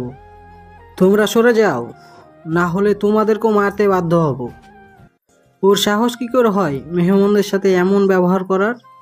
যদি বাইরের লোক জানাজানি হয়ে যায় তাহলে মান সম্মান কোথায় যাবে? ইরা, তোর হাত থেকে রক্ত পড়ছে কেন? আব্বু আমাকে মেরেই যাচ্ছে। ভাবির এমন কথা শুনে সবাই ইরা আপুর দিকে তাকালো।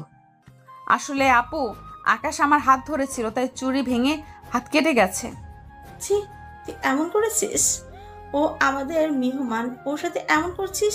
তো লজ্জা করলো না এমন করতে? ওদের বাসার সবাই জানলে মান সম্মান কোথায় যাবে ভেবে দেখলি না?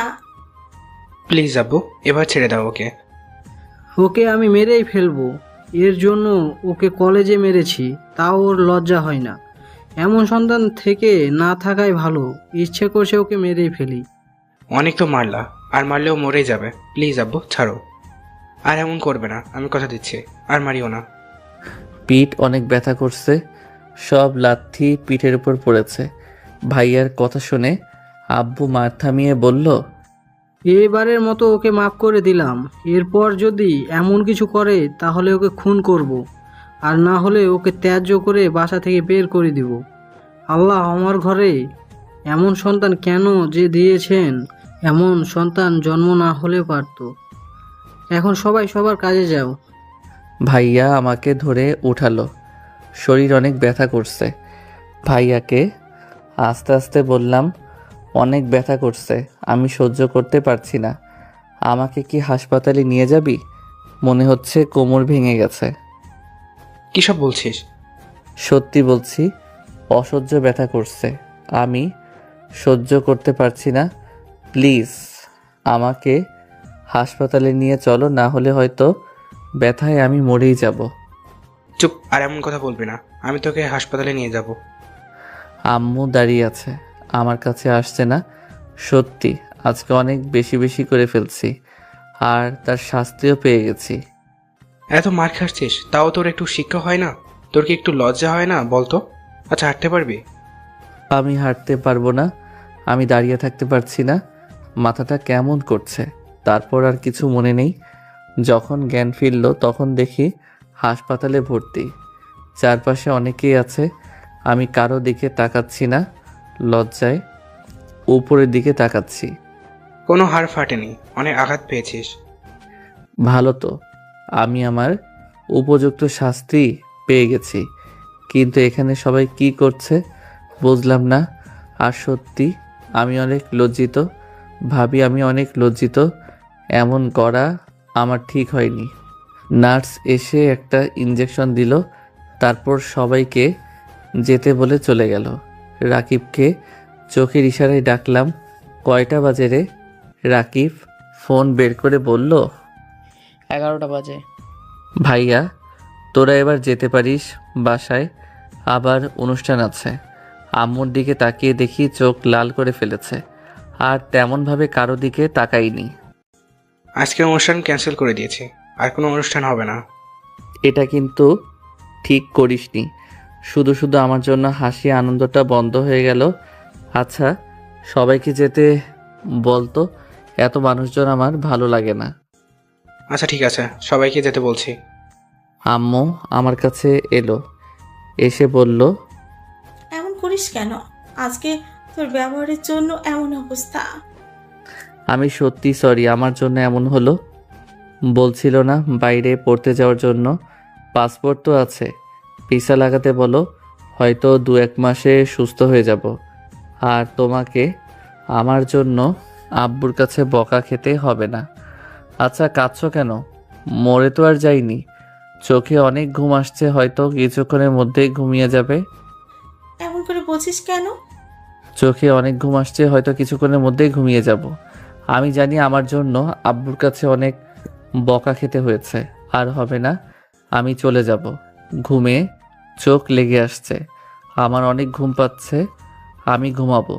তারপর ঘুমিয়ে পড়লাম। যখন ঘুম ভাঙলো তখন শুধু ভাইয়া ভাবি আর রাকিবকে দেখলাম। তোরা এখানে যে? তোর কি হয়েছে? দেখ, তুই তো আমার সঙ্গী, তাই তুই যেখানে আমি সেখানে। তা ঠিক আছে, কিন্তু তোরা কেন এখানে? নতুন বিয়ে করেছিস, কোথায় একান্ত সময় কাটাবি তা না, এখানে বসে আছে। আচ্ছা ওই হিটলার কি একবারও আসছিল? এসেছিল তো, কেন বলতো? এমনিতেই। আচ্ছা তোরা যা, রাকিব আছে, তোরা তোদের মতো সময় কাটা, চিন্তা করিস না। শয়তানগুলোর তেমন কিছু হয় না। তুই কি কখনো শুধরাবি না? দেখ একটা প্রবাদ আছে, স্বভাব যায় না মলে, কয়লা যায় না ধুলে। যতই আমাকে বল, চেঞ্জ হব না। একটু তো লজ্জা শরম কর। আর তুই কি সত্যি মালয়েশিয়া চলে যাবি? রাকিবের দিকে তাকালাম, তারপর বললাম, সত্যি চলে যাব। দেখি বাইরে গিয়ে যদি একটু ভালো হয়। ওকে, তোর যেটা ভালো মনে হয় কর। তুই ভিসার ব্যবস্থা কর আর বাকি সবগুলো কাজ কর। আমি সুস্থ হতে হতেই মালয়েশিয়া চলে যাব। আর হ্যাঁ তোরা যা, রাকিব আমার সাথে থাকবে। আচ্ছা ঠিক আছে, আর যদি খিদে পায় তাহলে টিফিন বাটিতে খাবার রাখা আছে, খেয়ে নিস। ভাইয়া আর ভাবি চলে গেল, রাকিব থাকলো। সত্যি কি তুই বাইরে চলে যাবি? এক কাজ কর, তুইও চল, পাসপোর্ট বানাতে দে। কিন্তু এত তাড়াতাড়ি সব কিছু সম্ভব কীভাবে? ভাইয়াকে বললেই হবে, ওর ফ্রেন্ড পাসপোর্ট অফিসে জব করে। ওকে ঠিক আছে, বাসায় বলছি তাহলে। এখন ফোন দিয়ে সব কিছু বলছি। রাকিব বাসায় ফোন দিয়ে একটু সাইডে চলে গেল। এমনভাবে দেখতে দেখতে 15 দিন চলে গেল। এই কয়েকদিনে অনেকেই দেখে গেছে, কিন্তু কখনো ইরা আপু দেখতে আসেনি। মাঝে মধ্যে আব্বু এসেছিল, হাসপাতাল থেকে আজকেই রিলিজ দিল, এখন অনেকটাই সুস্থ। আমার আর রাকিবের পাসপোর্ট এবং ভিসা সব কিছু রেডি, এখন পুরোপুরি সুস্থ হলেই হবে। দুপুরে খেতে এলাম, কাউকে কিছু না বলে চেয়ার টেনে বসলাম। ভাবি খাবার দিল। থাকতে পারবি আমাদের ছেড়ে?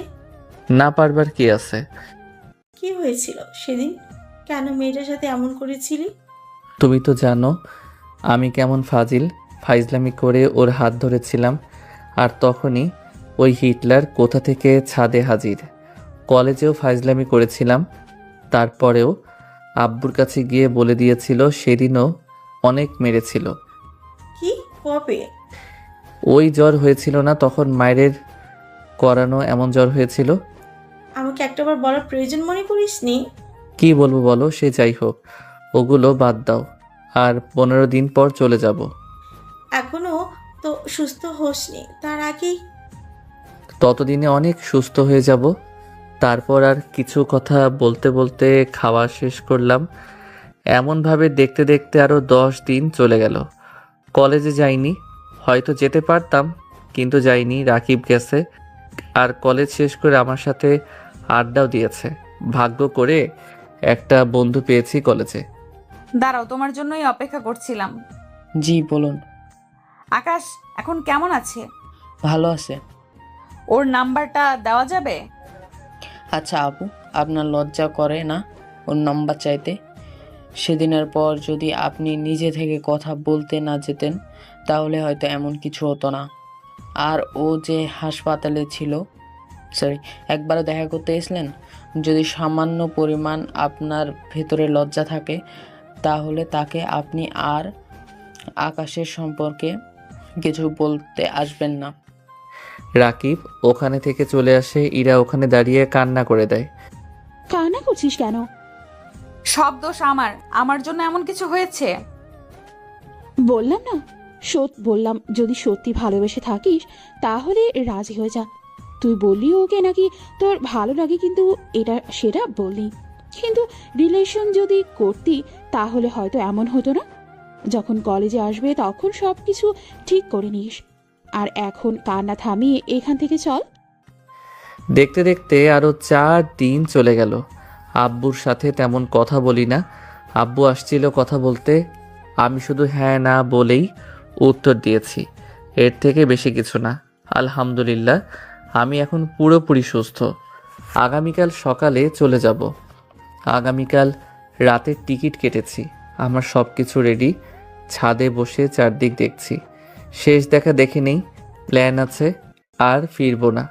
পড়াশোনা শেষ করে ওখানেই জব করতে শুরু করব। ইরা আপুকে দেখার আর কোনো ইচ্ছা নেই। কাউকে ভালোবাসিনি, শুধু ইরা আপুকেই ভালোবেসেছি। কিন্তু কি আর ভাগ্যে নেই যে মনের এক কোণায় সারা জীবন থেকে যাবে। হয়তো নতুন কেউ আসলে মন থেকে হারিয়ে যেতে পারে। মনে তো হচ্ছে না হারাবে। জীবনে এমন কিছু হলো, তাও আবার ওনার জন্য। যখন কোনো সময় এগুলো মনে পড়বে তখন ওনার কথা মনে পড়বে। বসে বসে এইসব ভাবছি, তখন হঠাৎ করেই কারো ভাবির কণ্ঠ শুনে পিছনে ফিরলাম। কিভাবে আমাদের ছেড়ে থাকবা? আরে পারবো, আম্মুকে অনেক কষ্ট দিয়েছি। আমার জন্য আব্বুর কাছে কত বকা শুনেছে তার ঠিক নেই। আমি জানি বাসায় থাকলে আমি কখনো শুধরাবো না। তোমার আর ইরার বিষয়টা আমি এখনো ক্লিয়ার হতে পারলাম না। সত্যি করে বলো তো কি হয়েছে? তোমাদের ভিতর কি রিলেশন ছিল? মুচকি এসে বললাম, আরে ভাবি কি বলো, এত এত জুনিয়র কিউট কিউট মেয়ে থাকতে ওই সিনিয়রের সাথে প্রেম করব? এমনিতেই ওনার সাথে দুষ্টুমি করতাম, এই আর কি। কিন্তু দুষ্টুমি করাটা একটু বেশি হয়ে গিয়েছিল, যার জন্য এমন কিছু হয়ে গেছে। তোমার কথা বিশ্বাস হলো না। বিশ্বাস না করার কি আছে, সত্যি বলছি। আমাদের ভিতরে কিছুই ছিল না। আমাদের ভুলে যাবে না তো? এমনভাবে বলছে মনে হচ্ছে উনি আমার গার্লফ্রেন্ড, যে ওখানে গিয়ে নতুন কোনো গার্লফ্রেন্ড পেলাম আর তাকে ভুলে গেলাম। শোনো, তুমি আমার ভাবি, তোমরা আমার ফ্যামিলি। তোমার মতো ভাবি আর ভাইয়ার মতো ভাইয়া আর দুটো পাওয়া যাবে না, বুঝেছো? তোমাদের কিভাবে ভুলি বলো? না, রাগ করে যাচ্ছ তাই বললাম আর কি। এমন দিন আসবে কল্পনাও করতে পারিনি। বাদ দে তো, ওইসব মারতে মারতে মেরেই ফেলেছিল। আর ওনার নাকি খারাপ লাগবে। বাস যেহেতু চলে আসছে, গেলাম, ভালোভাবে থাকিস।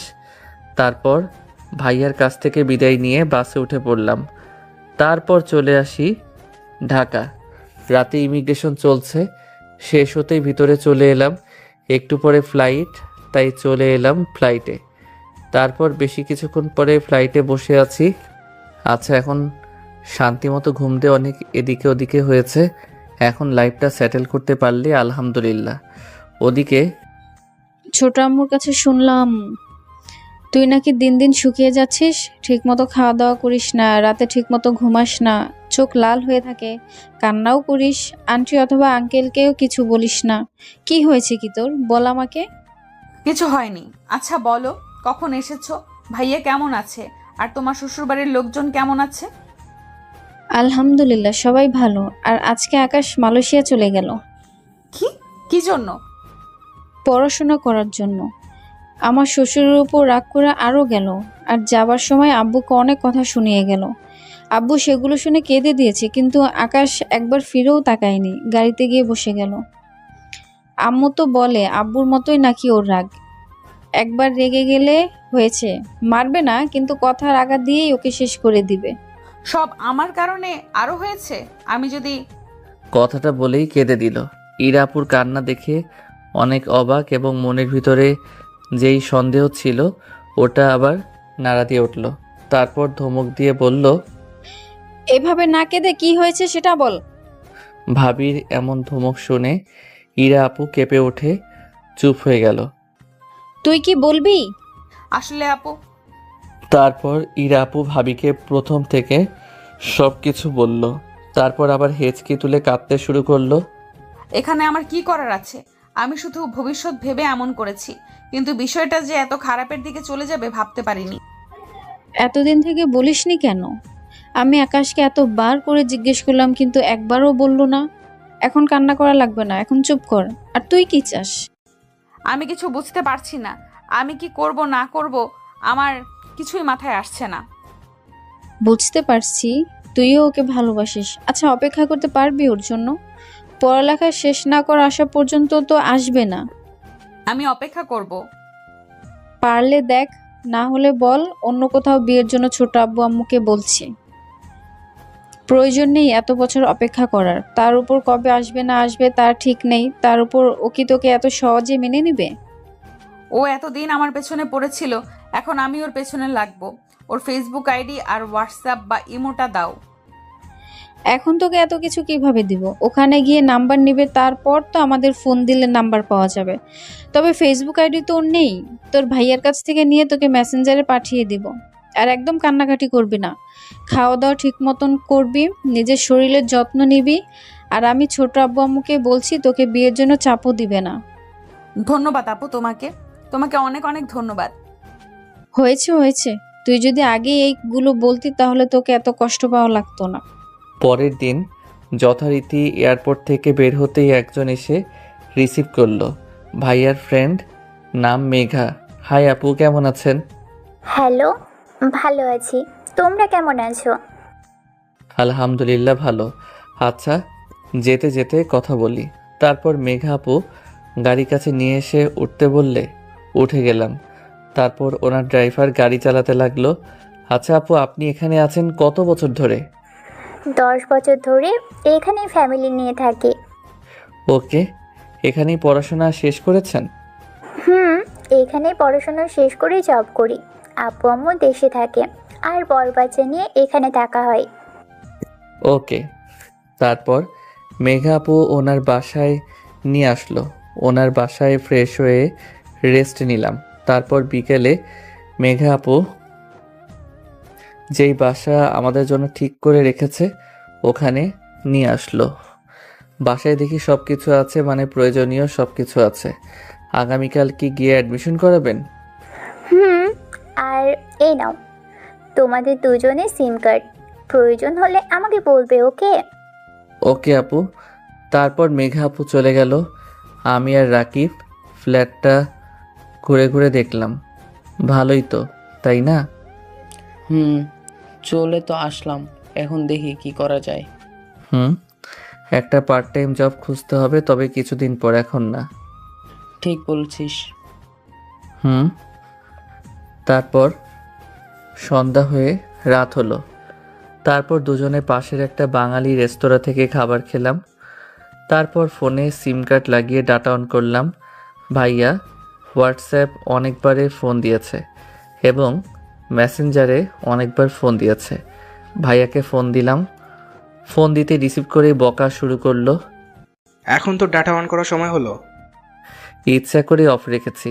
আচ্ছা বল, তুই কেমন আছিস? আর বাসার সবাই কেমন আছে? আলহামদুলিল্লাহ ভালো। আব্বুর হোয়াটসঅ্যাপে ফোন দে, আমার সাথে কথা বল। আমি শ্বশুরবাড়িতে আছি। পারবো না, তুই আগামীকাল গিয়ে ফোন দিস, তখন কথা বলবো, তার আগে না। তোকে কি যে বলবো বুঝতে পারছি না। যা হয়েছে ভুলে যা না। কি ভুলবো, আমি কিছু মনে রাখি নাই। তা যাই হোক, ভাবি কেমন আছে রে? ভালো হয়েছে। আর আরেকজন তোর সাথে কথা বলবে। কে কথা বলবে? এরা তোর সাথে কথা বলবে। আমি ফোন রাখলাম, কিছু কাজ আছে, পরে কথা বলবো। আর আমি নাম্বার চেঞ্জ করব, পরে তোকে নক দিব। ভাইয়া আর কিছু বলার আগেই ফোন কেটে দিলাম। আসছে কথা বলতে। হোয়াটসঅ্যাপ যেহেতু বাংলাদেশের নাম্বার দিয়ে খোলা ছিল, তাই নাম্বারটা চেঞ্জ করে মালয়েশিয়ার নাম্বার দিয়ে আলাদা একটা অ্যাকাউন্ট খুললাম। মেসেঞ্জারে গিয়ে মেসেজ রিকোয়েস্ট অপশনে দেখি একটা মেসেজ আসছে। আইডির নাম দেখে বুঝলাম ইরা আপু। সিন করে ব্লক করে দিলাম। ইরার কথা বলতে ফোন কেটে দিল। কি আর বলার। আচ্ছা মেসেঞ্জারে নক দিয়ে বলো, আমি কথা বলবো। আচ্ছা আমি ওকে ফোন দিচ্ছি। রাকিবের সাথে কথা বলছি, তখন একটা আইডি থেকে ফোন এলো। নাম দেখে বুঝলাম এটা ভাবি। ভাবি আবার ফোন দেয় কি জন্য? ফোন রিসিভ করে সালাম দিয়ে বললাম, কেমন আছো ভাবি? এই তো ভালো, তোমার কি অবস্থা? এই তো ভাবি বসে আছি, আর আলহামদুলিল্লাহ ভালো। কি করো? বসে আছি। তোমাকে কতবার করে জিজ্ঞেস করলাম তোমার আর ইরার মধ্যে কোনো সম্পর্ক আছে কিনা, কিন্তু তুমি বললেই না। আমি অনেক ক্লান্ত, আগামীকাল এই বিষয়ে কথা বলি। যদি ফোন কাটে তাহলে তোমার সাথে আর কখনো কথাই বলবো না, বলে দিলাম। আচ্ছা ঠিক আছে, বলো কি জানতে চাও? দেখো ওর ভুল হয়েছে, ওকে মাফ করে দাও। উনি আবার কি অপরাধ করলো যে ওনাকে ক্ষমা করব? আর মাফ চাওয়ার কি আছে? আপনি বলুন। যা হয়েছে হয়েছে, ওগুলোর জন্য সত্যি আমি লজ্জিত।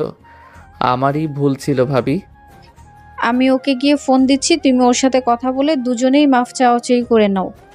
আমি অনেক ক্লান্ত, আমার ঘুম পাচ্ছে, পরে কোনোদিন কথা বলবো। ফোন কাটলে কি করবো? আমি তো বললাম। আপনাকে কিছু করতে হবে না, আমি আর কাউকে ফোন দিব না, আমার সাথে কথাও বলতে হবে না। ফোন কেটে দিলাম। আসছে ওকালতি করতে। এ তো দেখে ভালোই ঘাটতা না, উল্টো আমাকেই হুমকি দিল আর বলছে কাউকে নাকি ফোন দিবে না। এই ঘাটতারামির জন্য তো আব্বুর কাছে কত মার খেয়েছে। সব তো শুনলাম। ইরা, তোমাকে কি বলবো বুঝতে পারছি না। আব্বু আম্মুকে বিষয়টা বললে বলা যায়, কিন্তু তুমি যাকে চাইছো সে যদি না চায় তোমাকে, তাহলে কি বলবো বলো? তুই যে মেসেজ দিয়েছিস ওটা দেখেছে? দেখেই ব্লক করে দিয়ে। মাথা মোটা, তোর ফেক কোনো আইডি ছিল না, ওটা দিয়ে মেসেজ দিতে গেছিস। আচ্ছা ওর ফ্রেন্ডকে যদি রাজি করাতে পারা যায় তাহলে হয়তো হবে। কিছুই হবে না, ওর থেকে ও আরও বেশি ঘাটতারা। ওগুলো পাত্তা দিবে না। ইরা, তুমি ওইসব বাদ দাও, তুমি অন্য কোথাও বিয়ে করে নাও। এমন না যে তোমাদের ভিতরে রিলেশন ছিল, থাকলে না হয় হতো। আর এতদিনে ওই এসব ভুলেও যাবে। ও কবে দেশে আসবে তার ঠিক নেই। ভেবে দেখি কি করা যায়। তোমার জন্য এটাই ভালো হবে, অন্য কাউকে খুঁজে নাও। আচ্ছা আমি গেলাম। হীরা আপু ওদের বাসায় চলে গেল। আমি এদিকে কিছুক্ষণ রাকিবের সাথে আড্ডা দিয়ে আমি আমার বেডে আর রাকিব ওর বেডে ঘুমিয়ে গেল। পরের দিন সকালে ঘুম থেকে উঠে যথারীতি ফ্রেশ হয়ে নাস্তা করে নিলাম।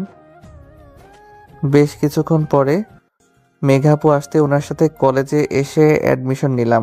তারপর আবারও ওনার সাথে কলেজ থেকে বেরিয়ে এদিক সেদিক ঘোরাঘুরি করে রাতে বাসায় এলাম। ডাটা অফ আছে তো আছেই, আগামীকাল থেকে ক্লাস করব, তাই বই নিয়ে আসছি। আসার সময় রাতে ডিনার করে এসেছি। রুমে এসে ফ্রেশ হয়ে ডাটা অন করলাম। দেখি ভাইয়া অনেক ফোন দিয়েছে মেসেঞ্জারে, তাই ব্যাক করলাম। রিসিভ করতেই বলল, সারাদিন করিসটা কি? ডাটা অফ কেন? আজকে এদিকে সেদিকে ঘোরাঘুরি করেছি। আচ্ছা কোথায় আছিস? আম্মুর সাথে কথা বলবো, ফোন দে আম্মুকে। আচ্ছা ঠিক আছে, দিচ্ছি। এখন কি করবি ভাবছিস? ভাইয়া আম্মুর কাছে ফোন নিয়ে গেল। আম্মু ফোন নিতেই সালাম দিলাম, আসসালামু আলাইকুম। কেমন আছো আম্মু? ওয়ালাইকুম আসসালাম, আলহামদুলিল্লাহ ভালো, তুই? আলহামদুলিল্লাহ ভালো। তারপর আম্মুর সাথে কথা বলতে লাগলাম। একসময় আম্মু বলল, তোর আব্বুর সাথে কথা বলবি না? না, ইচ্ছা করছে না। এখনো রাগ করে থাকবি? তোকে তো তোর করা ভুলের জন্য মারে। আমি কোনো পশু না যে পশুর মতো করে আমাকে মারবে। আমি মানুষ। আচ্ছা, তা যাই হোক, ফোন রাখলাম। তারপর ফোন কেটে দিলাম। রাত পেরিয়ে সকাল হলো। আজকে থেকে দুজনে কলেজে যাওয়া শুরু করলাম। দেখতে দেখতে বেশ কয়েকটা দিন চলে গেল। দিনগুলো ভালোই যাচ্ছে। ফেসবুকে মেসেজ রিকোয়েস্ট অপশনে গিয়ে দেখি বেশ কয়েকটা মেসেজ জমা হয়ে আছে, কয়েকটা মেয়ের আইডি থেকে তাও। কিন্তু একটা আইডি থেকে 10 দিন থেকে প্রতিটা দিন মেসেজ এসেছে। এটা ইরা আপু নয় তো? ফেসবুকে গিয়ে দেখি ঠিকানা সিলেট দেওয়া আছে। ফেসবুক আইডি দেখে রিয়েল আইডি মনে হচ্ছে। রিপ্লাই কি দিব? দিয়েই দেখি সালামের উত্তর দিলাম, ওয়ালাইকুম আসসালাম, আলহামদুলিল্লাহ ভালো, আপনি? কিন্তু কোনো রেসপন্স নেই, হয়তো অনলাইনে নেই। ফোনটা রেখে পড়ছি, তখন মেসেঞ্জারে টুং করে উঠল। রিপ্লাই না দিয়ে পড়তে থাকলাম। পড়া শেষ করে দেখি ওই মেয়ে লাইনে আছে এবং রিপ্লাই দিয়েছে। আপনার কি কেমন লাগে আপনারাই বলেন। আইডির নাম দেখতে পাচ্ছে এবং এই 10 দিন থেকে মেসেজ দিচ্ছে। কেন, আপনি কি কানে কম দেখেন? না, তা নয়, আমি ভাবলাম আপনার নাম এটা নাও হতে পারে, তাই আর কি। অনেকেরই তো ছদ্মনাম দিয়ে রাখে তো। আমার নাম আকাশ আহমেদ নীল। যদিও সত্যি বলতে এটা আমার অরিজিনাল নাম না। তা যাই হোক, নামে কি আসে যায়। আপনার নামই আর আপনি ছেলে নামে। আইডির নাম দেখে কি মনে হচ্ছে? বর্তমান সময়ে আইডির নাম দেখে বিচার করা যায় না যে ও ছেলে নামে। আপনার নাম বলেন। ইসরাত জাহান। ও, বাসা কোথায়? সিলেটে। আপনার পোস্টগুলো ভালো লাগে। আপনার পোস্টগুলো ভালো লাগে। আচ্ছা, আপনি কি আপনার সেই প্রিয়তমা বানাবেন যাকে নিয়ে কল্পনায় এত কিছু লেখেন? হঠাৎ আমার প্রিয়তমা হবার ইচ্ছা জাগলো কেন? আপনার লেখাগুলোর সাথে সাথে আপনাকে ভালোবেসে ফেলেছি, তাই। আমার দ্বারা এইসব ভালোবাসা হবে না, ফ্রেন্ড হলে হওয়া যায়। কেন, গার্লফ্রেন্ড আছে নাকি? নাই, ফ্রেন্ড হলে হতে পারে, না হলে আমার দ্বারা ভালোবাসা হবে না। আচ্ছা ঠিক আছে, কিন্তু আমি আপনাকেই ভালোবেসে যাব। একতরফা ভালোবেসে কষ্ট ছাড়া আর কিছু পাবেন বলে মনে হচ্ছে না, তাই এসব পাগলামি না করাই ভালো। আচ্ছা ভাই, পরে কথা হবে। আমার সাথে কথা বলতে কি বোরিং লাগছে নাকি? না তেমন, একটু বাইরে বের হব তাই। ওকে। তারপর অফলাইনে হয়ে আমি আর রাকিব ঘুরতে বের হলাম। আগামীকাল থেকে দুজনে একটা শপে কাজ করব। দুজনে ঘোরাঘুরি করে বাসায় রাত 10টায় ফিরলাম। তারপর আবার ডিনার করে পড়তে বসলাম। তারপর পড়ে শুয়ে পড়লাম। এমনভাবে দেখতে দেখতে কয়েকটা দিন কেটে গেল। মেয়েটার সাথে ভালো একটা বন্ধুত্ব হয়েছে। আমি কখনো নিজ থেকে নখ দেই না, মেয়েটাই দেয়। কখন ফোনে কথা বলার প্রয়োজন মনে করিনি বা পিক নেওয়ার প্রয়োজন মনে করিনি। সে ছেলে হোক বা মেয়ে হোক, ফ্রেন্ড তো ফ্রেন্ড। বাসায় মাঝে মধ্যে কথা হয়, পড়াশোনা, তারপর কাজ, এগুলো নিয়ে দিন পার হয়ে যাচ্ছে।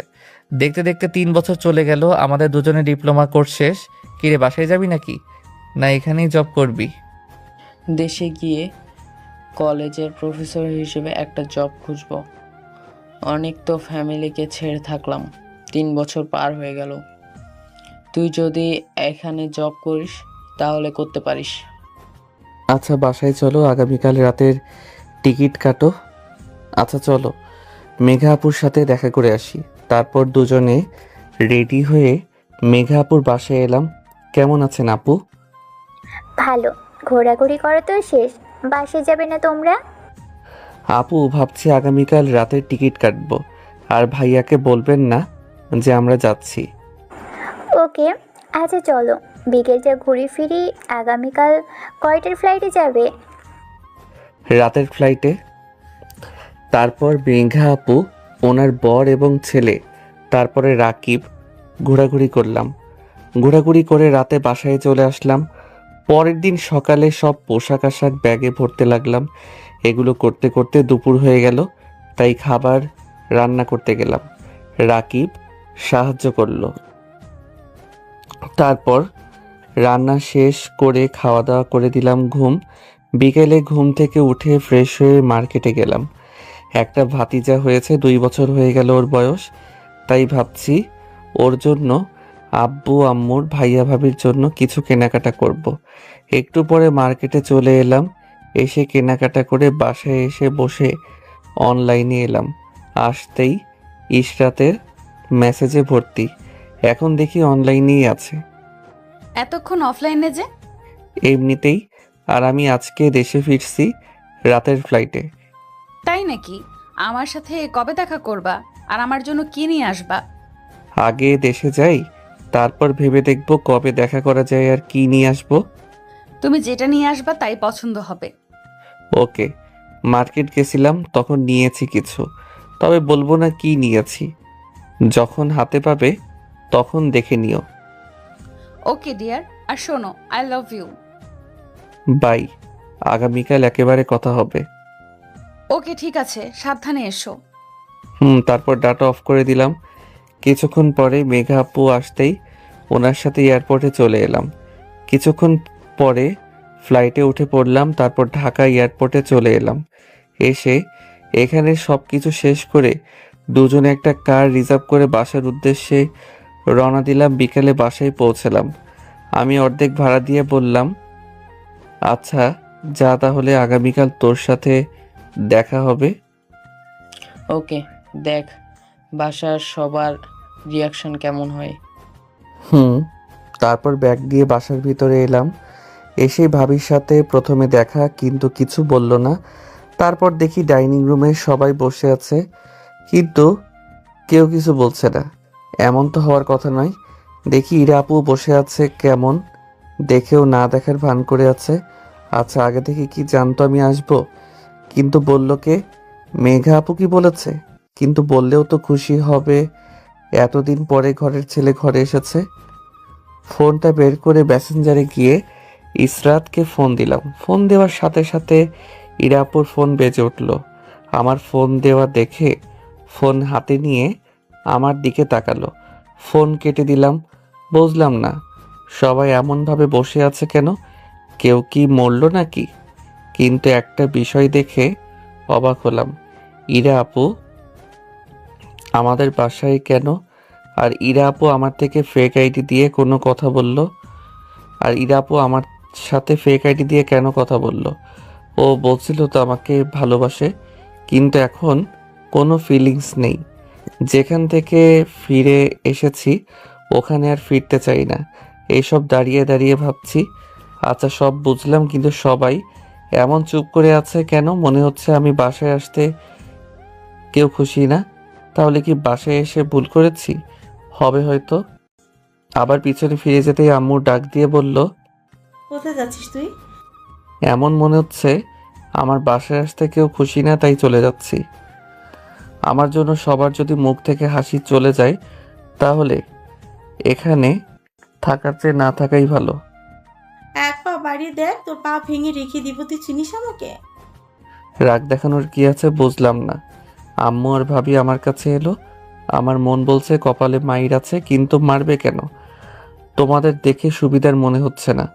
তোমরা কি আমাকে মারতে আসছো? না বাপজান, তোমাকে মারবো কেন? আদর করব। কত বছর পর ঘরে ছেলে ঘরে ফিরেছে। কিন্তু আমার মন তো বলছে এখন আমার কপালে মাইর আছে, আদর না। তোমার মন ভুল বলছে। অপেক্ষা করো, আদর যত্নের কমতি থাকবে না। ভাবি আর আম্মু আমার কাছে এলো। আম্মু এসেই মারতে শুরু করলো। আরে মারছো কেন? ব্যাগ রেখে দিয়ে আম্মুকে জড়িয়ে ধরলাম। আম্মু কেঁদে দিল। আচ্ছা কান্না করছো কেন? তুই আমাকে ছেড়ে কিভাবে এতদিন থাকতে পারলি? আচ্ছা আর যাব না। ওকে, তোমাকে ছেড়ে কোথাও যাব না। এবার কান্না থামাও আমার সোনা আম্মু, আমার রূপা আম্মু। আম্মু কান্না থামিয়ে বলল, তুই আমাকে একটু ভালোবাসিস না? আরে দূর, তোমার মুখে এমন কথা মানায় নাকি? যদি গার্লফ্রেন্ড এমন কথা বলতো তাহলে ঠিক ছিল। আচ্ছা ভাবি কেমন আছে বলো? তোমার সাথে কোনো কথা নেই। আমার সাথে কথা বলবা না কেন? এমনিতে ইচ্ছে হয়েছে তাই। তোমার ভাইয়া আমাকে কথা শোনার সাহস পায়নি, সেখানে তুমি আমাকে কি কি বলেছো মনে আছে? তাই তোমার সাথে কথা বলবো না। আহারে, আচ্ছা কি বলেছি মনে তো নেই। আচ্ছা আম্মু এখন তো ছাড়ো, রেস্ট নিতে হবে তো। আর এই ব্যাগে তোমাদের জন্য কিছু কিছু জিনিস নিয়ে আসছি, দেখে নাও। আচ্ছা আমি কি রেস্ট নেই? ওকে যাও। তারপর ঘাড়, ব্যাগ আর যেটাই আমার পোশাক আছে ওটা নিয়ে রুমে চলে এলাম। দেখি আমার রুম ঠিকঠাক সুন্দর করে গোছানো আছে। আমি যে আসবো ওটা তো আগেই লিক হয়ে গেছে। তারপর ব্যাগ রেখে পোশাক নিয়ে ওয়াশরুমে এলাম। তারপর ফ্রেশ হয়ে এসে দেখি ইরা আপু আমার বিছানায় বসে আছে। কেমন আছো? জি আলহামদুলিল্লাহ ভালো, আপনি?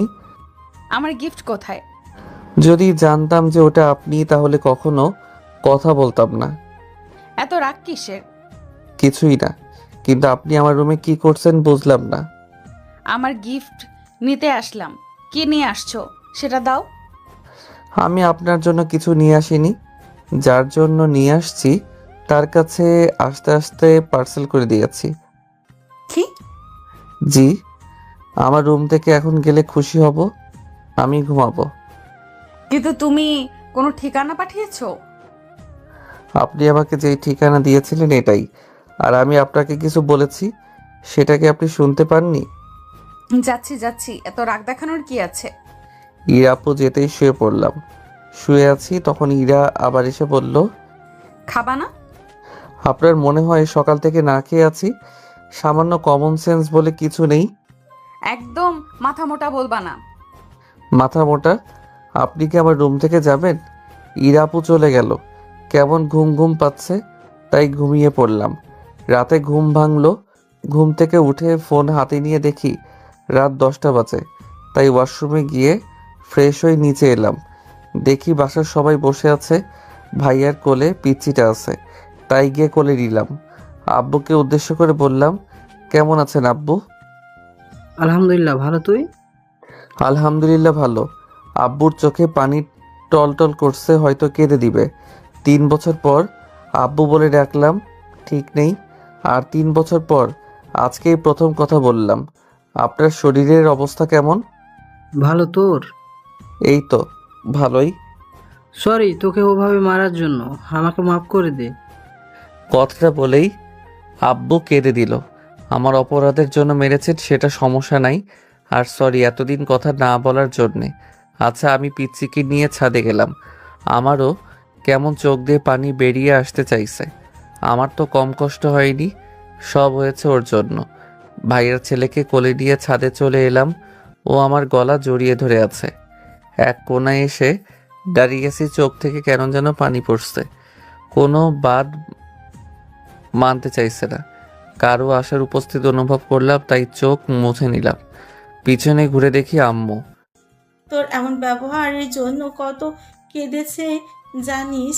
তোকে শাসন করার অধিকার ওনার আছে মানছে, ওভাবে মারা তো তোকে ঠিক হয়নি।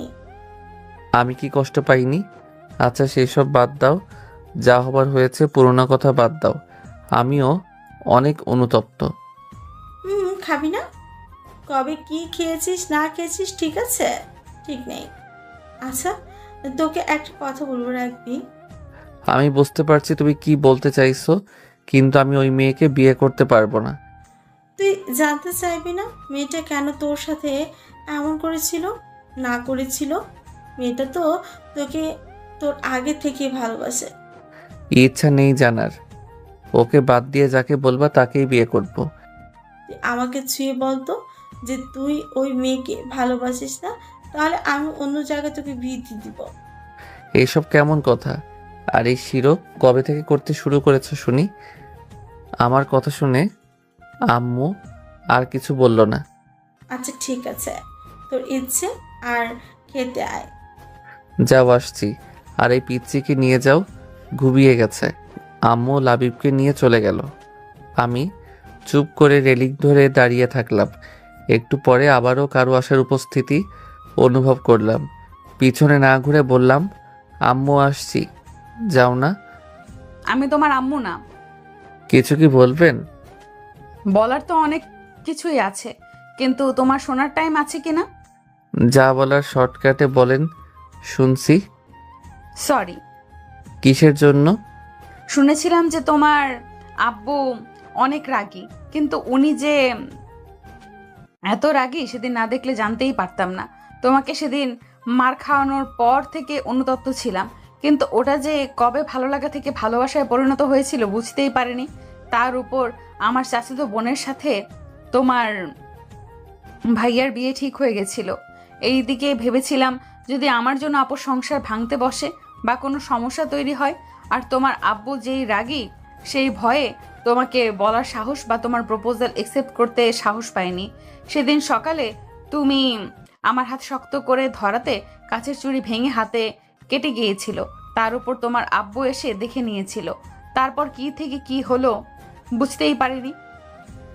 তুমি হসপিটালে ভর্তি হওয়ার পর মন চাইতো ছুটে তোমার কাছে যেতে, কিন্তু ভয় আর লজ্জায় যেতে পারিনি। বুঝলাম, আমি কিছু মনে করিনি, আমি বুঝতে ভুল করেছিলাম। আমাকে কি এখনো ভালোবাসা যায় না? আমাকে কি এখন ভালোবাসা যায় না? তোমার ভালোবাসাটা যে আমার প্রয়োজন। ভালোবাসলেই কি কাছে পাওয়া খুব জরুরি? কার জরুরি কার না বলতে পারবো না, কিন্তু আমার জরুরি। আমার গার্লফ্রেন্ড আছে। তুমি মিথ্যা বলছো। তোমার কোনো গার্লফ্রেন্ড নাই, আমি জানি। তুমি তো বলেছো তোমার কোনো গার্লফ্রেন্ড নাই। আপনাকে মিথ্যা বলেছি? মনে আছে ওই নীলার কথা? ওর সাথে আমার রিলেশন আছে। তুমি মিথ্যা বলছো, তাই না? আপনাকে মিথ্যা বলে লাভ কি? আগে বললে হতো না? তাহলে এত বছর অপেক্ষা করতাম না। আমি আপনাকে বারবার বলেছি, কিন্তু আপনি শুনেননি। এতে আমার দোষ কোথায়? আর আমার সামনে এমনভাবে কাঁদবেন না। আমার এগুলো একদম পছন্দ না। ইরা আপু চলে গেল, আমিও চলে এলাম। এসে নিচে খাবার জন্য এলাম, দেখি সবাই খেতে বসেছে। আমি গিয়ে চেয়ার টেনে বসলাম। বিজনেস করব, যদি 20 থেকে 25 লাখ টাকা দেয় তো অন্যের অধীনে চাকরি করা আমার পছন্দ হবে না। কি বিজনেস করবি? সুপার শপ দিয়ে শুরু করব। যখন টাকা লাগবে বলিস। তবে সব থেকে বড় কথা হলো, জায়গা পাবি কোথায়? বাজারের মধ্যে নিতে হবে এমন তো নয়, বাজারে আশেপাশে জায়গা দেখতে হবে। আশেপাশের বাজারে কোথাও সুপার শপ নেই, ওটাই দিব। ওকে, আমি দেখছি কোথায় পাওয়া যায়। কোথাও খাবে না। আমি দেখছি কি হয়েছে। ভাবি চলে গেল, আমি চুপচাপ খেতে থাকলাম। ভাবিকে দেখে ইরা আপু কান্না করছে। এমনটা দেখে ভাবি বললেন, কি হয়েছে তোর? কান্না করছিস কেন? ওর নাকি গার্লফ্রেন্ড আছে। কলেজে থাকতে ওদের সাথে একটা মেয়ে থাকতো, নাম নীলা। ওর সাথে নাকি রিলেশন আছে। তোকে মিথ্যে বলেছে ও। ওর কোনো গার্লফ্রেন্ডই নেই। মনে হয় না ও মিথ্যা বলছে। আমি চলে যাচ্ছি আগামীকাল সকালে। কি আর বলবো তোকে, কি আর বলবো তোকে? আগেই সবকিছু বলেছি, তোর ভাইয়াও বলেছিল, কিন্তু তুই আমার কথা শুনিসনি। আচ্ছা এখন খেতে আয়, যাবি তো যাবি। একটু পরে ভাবি আর ইরা আপু আসলো, এসে খেতে বসলো। তারপর খাওয়া শেষ হতেই ছাদে চলে এলাম। ছাদে দোলনা আছে, হয়তো ভাইয়া এটা লাগিয়েছে, আমি থাকতে ছিল না। ওখানে এসে বসলাম। অনেকক্ষণ ধরে বসে আছে লাইটের আলোয়। দেখলাম ইরা আপু আসলো, গিয়ে ছাদের এক কোণায় গিয়ে দাঁড়ালো। আমি একবার তাকিয়ে নিজের মতো করে ফোন টিপতে থাকলাম। একটু পরে দেখি ইরা আপু আমার পাশে দাঁড়ালো, এসে দাঁড়িয়ে আছে, কিছু বলছে না। আপনি কিছু কি বলবেন? এমনভাবে দাঁড়িয়ে আছেন কেন? না কিছু না, আগামীকাল সকালে বাসায় চলে যাব। আর সরি। এটা আমাকে বলার কি আছে শুনি? আর সরি বা কিসের জন্য? না এমনিতেই। হীরা আপু চলে গেল, আমি অমনভাবে বসে থাকলাম। দূর, শুয়ে যাই। শুয়ে থাকতে থাকতে কবে চোখ লেগে আসছে বুঝতে পারিনি। হঠাৎ কারো ডাকে ঘুম ভাঙলো, তাকিয়ে দেখি ইরা আপু। তুমি এখানে ঘুমিয়ে আছো কেন? বুকের উপর থেকে ফোন হাতে নিয়ে দেখি রাত 1টা বাজে। এত কবে বাজলো? আপনি এত রাতে এখানে? এমনিতেই রুমে ভালো লাগছে না, তাই এখানে আসা। এমনভাবে মেয়েদের ছাদে আসতে নেই। আপনি জানেন না, একে তো অনেক রাত, মাথায় ওড়না নেই, চুল ছাড়া। ইচ্ছে হয়েছে তাই? তোমার কোনো সমস্যা? জি না। তারপর দোলনা থেকে উঠে রুমে চলে এলাম। পিছনে পিছনে ইরা আপু ছাদের দরজা লাগিয়ে এলো। আমি আমার রুমে এসে শুয়ে পড়লাম। তারপর দিলাম ঘুম। পরের দিন সকালে আম্মুর ডাকে ঘুম ভাঙলো। ঘুম থেকে ফোন হাতে নিয়ে দেখি 10টা বাজে। তোর নাকি গার্লফ্রেন্ড আছে? ওর বাসার ঠিকানাটা দে তো, কথা বলবো ওর পরিবারের সাথে। এত তাড়াহুড়ো করার কি আছে? সময় হলে আমি বলবো। তারপর উঠে ওয়াশরুমে চলে গেলাম। এসে ফ্রেশ হয়ে রুমে এসে বাইরে এলাম। আম্মু খেতে দাও। বসো, দিচ্ছি। দাও। ভাবি খাবার দিল। তারপর খেয়ে রুমে এসে ফোন দিলাম। ফোন রিসিভ করতেই ওকে সেই পুরনো জায়গায় ডাকলাম। তারপর আড্ডা দিতে চলে এলাম। কিরে, তোর বাসার লোকজনের রিয়াকশন কেমন ছিল? সবাই খুশিতে কান্না করে দিয়েছিল। তোর? তাহলে শোনো। তারপর রাকিবকে সব কিছু বললাম। সব শুনে রাকিব বলল, বাহ, ভালোই তো। মেয়েটা যেহেতু তোকে ভালোবাসে তাহলে বিয়ে করে নে। কতজন পারে এতদিন থেকে অপেক্ষা করতে। সত্যি ভালোবেসে তোকে হাতছাড়া করিস না। সেটাই ভাবছি, কয়েকদিন যাক, তারপর না হয় বলবো। আড্ডা দিতে থাকলাম। নীলা দাঁড়াও, ওই নীলা দাঁড়াও। আমার কথা শুনে নীলা আমার দিকে তাকালো, ফিরেই বলল, জি আপু বলেন, আর কেমন আছেন? এই তো মোটামুটি। এই বাচ্চাটা কার, আর ইনি কে? এটা আমার বর এবং বাচ্চা। কি? কিন্তু আকাশ বলল যে তোমার সাথে ওর রিলেশন আছে। রিলেশনে আর হলো কোথায়, কিছু বলার আগেই তো কোথায় যেন হাওয়া হয়ে গেছিল। ও আচ্ছা, ঠিক আছে। আচ্ছা যাও তাহলে। ও একদিন না একদিন, ওর একদিন কি আমার যে কয়দিন লাগে। কেন আপু, কিছু কি হয়েছে? না তেমন কিছু না। আড্ডা দিয়ে দুপুরে বাসায় এলাম। কলিং বেল দিতেই দরজা খুলে গেল। ভিতরে ঢুকতেই দেখি আম্মু, ভাবি, ইরা আপু হাতে করে ঝাড়ু, খুন্তি আর লাঠি নিয়ে দাঁড়িয়ে আছে। মনে হচ্ছে আবারও মাইর খেতে চলেছি, কিন্তু কেন? মনে হচ্ছে আমার কপালে মাইর আছে। তুই দেশে আসলি আবার গার্লফ্রেন্ডের কোলে বাচ্চাও দিয়ে গেলি। মনে হচ্ছে কোথাও একটা গন্ডগোল আছে। আমি এখান থেকে কেটে পড়াই বেটার হবে। যাই ভাগি। যেই পিছনে ঘুরে দৌড় দিতে যাব তখনই কেউ গেঞ্জি ধরে নিল। আমাকে ছেড়ে দাও, আমার ভুল হয়েছে। তোর কোনো ক্ষমা নেই। আজকে তোর শরীর থেকে একটা একটা করে হাড় খুলে নিব। এই আপনি কথা বলার কে? ছাড়েন বলছি, ছাড়েন। আপু, আম্মু, তোমরা যাও, এটাকে আমি দেখছি। ছাড়েন বলছি, ছাড়েন। ভাবি আর আম্মু চলে গেল। ইরা আপু আমার গেঞ্জির কলার ধরে টানতে লাগলো। আপনি আমাকে কোথায় নিয়ে যাচ্ছেন? সাথে সাথে আয়। যদি না আসিস তাহলে এই লাঠি দেখেছিস, এটার মার তোর পিঠে পড়বে। আমি চুপ করে সাথে সাথে যেতে লাগলাম, কিছু বললাম না। বাসার মহিলা মণ্ডল যেভাবে রেগে আছে, দেখা গেল একটাকে কিছু বলেছি তো আর দুইটা এসে মাইর শুরু করেছে। টেনে টেনে আমার রুমে এসে লাঠিটা ফেলে দিয়ে আমাকে জড়িয়ে ধরে কাঁদতে লাগলো। আমি কিছু বলছি না, চুপ করে দাঁড়িয়ে আছি। কাঁদছো তো, কেঁদেই যাচ্ছে। আমিও শক্ত করে জড়িয়ে ধরলাম। ভালোবাসি যে আমি অনেক। তুমি মিথ্যা বলছো। তুমি যদি আমাকে ভালোবাসতে তাহলে এমন ভাবে কষ্ট দিতে পারতে না। সরি। আচ্ছা কান্না থামাও। কিন্তু না কেঁদেই যাচ্ছে। কান্না করতে করতে আবার গেঞ্জি ভিজিয়ে ফেলেছে। আচ্ছা যাই হোক, ওর মতো কান্না করতে দেন। সত্যিকারের ভালোবাসাগুলো পূর্ণতা পাক। গল্পটা এখানে শেষ করলাম। গল্পটা ভালো লাগলে লাইক, কমেন্ট, শেয়ার করুন। ধন্যবাদ।